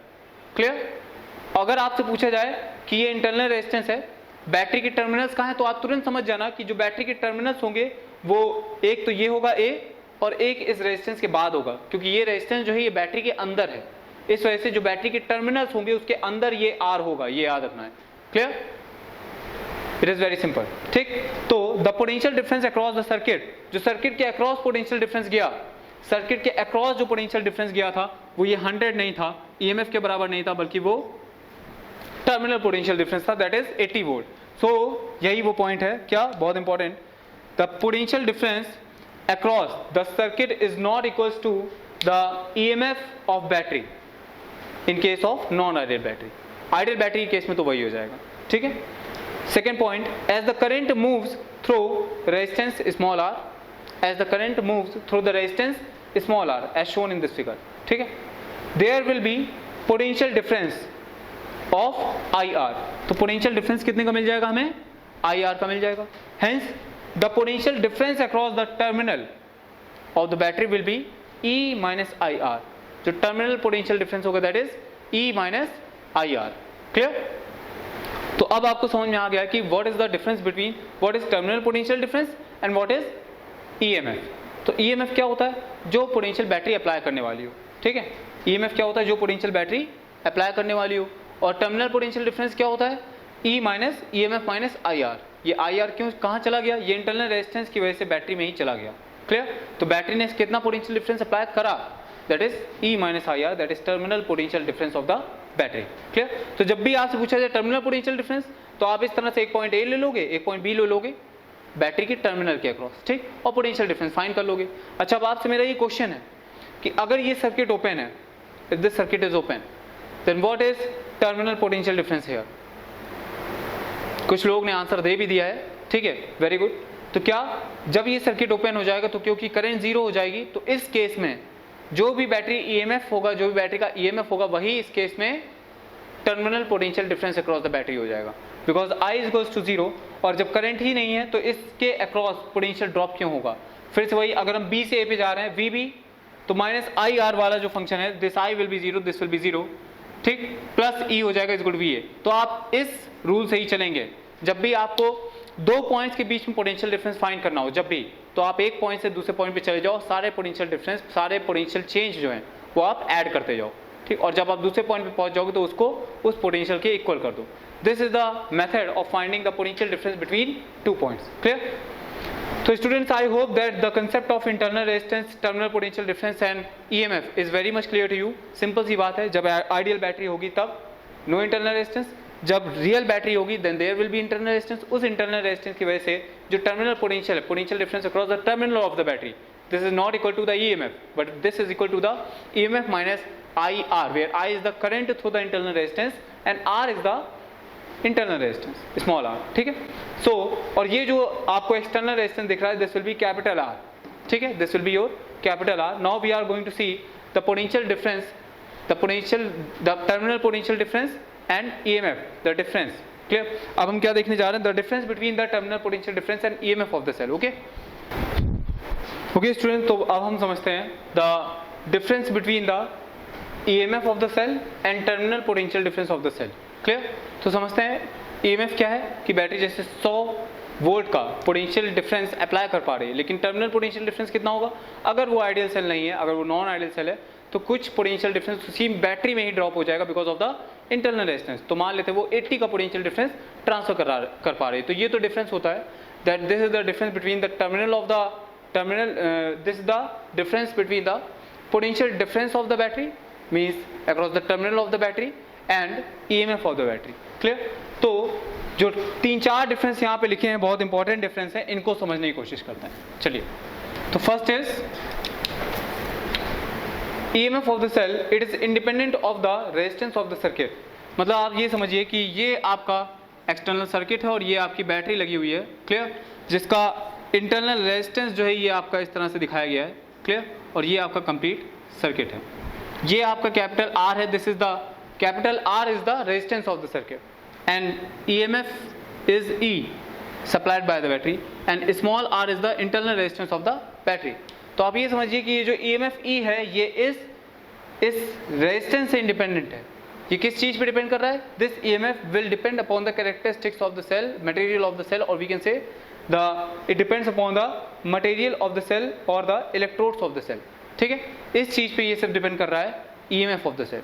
लेकिन जो टर्मिनल पोटेंशियल डिफरेंस है it depends on the resistance of the circuit. इसको इस तरह से हम समझ सकते हैं कि अगर हम यहाँ पे KVL अप्लाई कर रहे हैं, if you apply KVL, Kirchhoff's voltage law और किरचॉफ्स लूप रूल, ठीक, तो क्या हो जाएगा स्टूडेंट्स? हम इस पॉइंट से स्टार्ट कर रहे हैं, इस पॉइंट से, this point, clear? So this will be simply,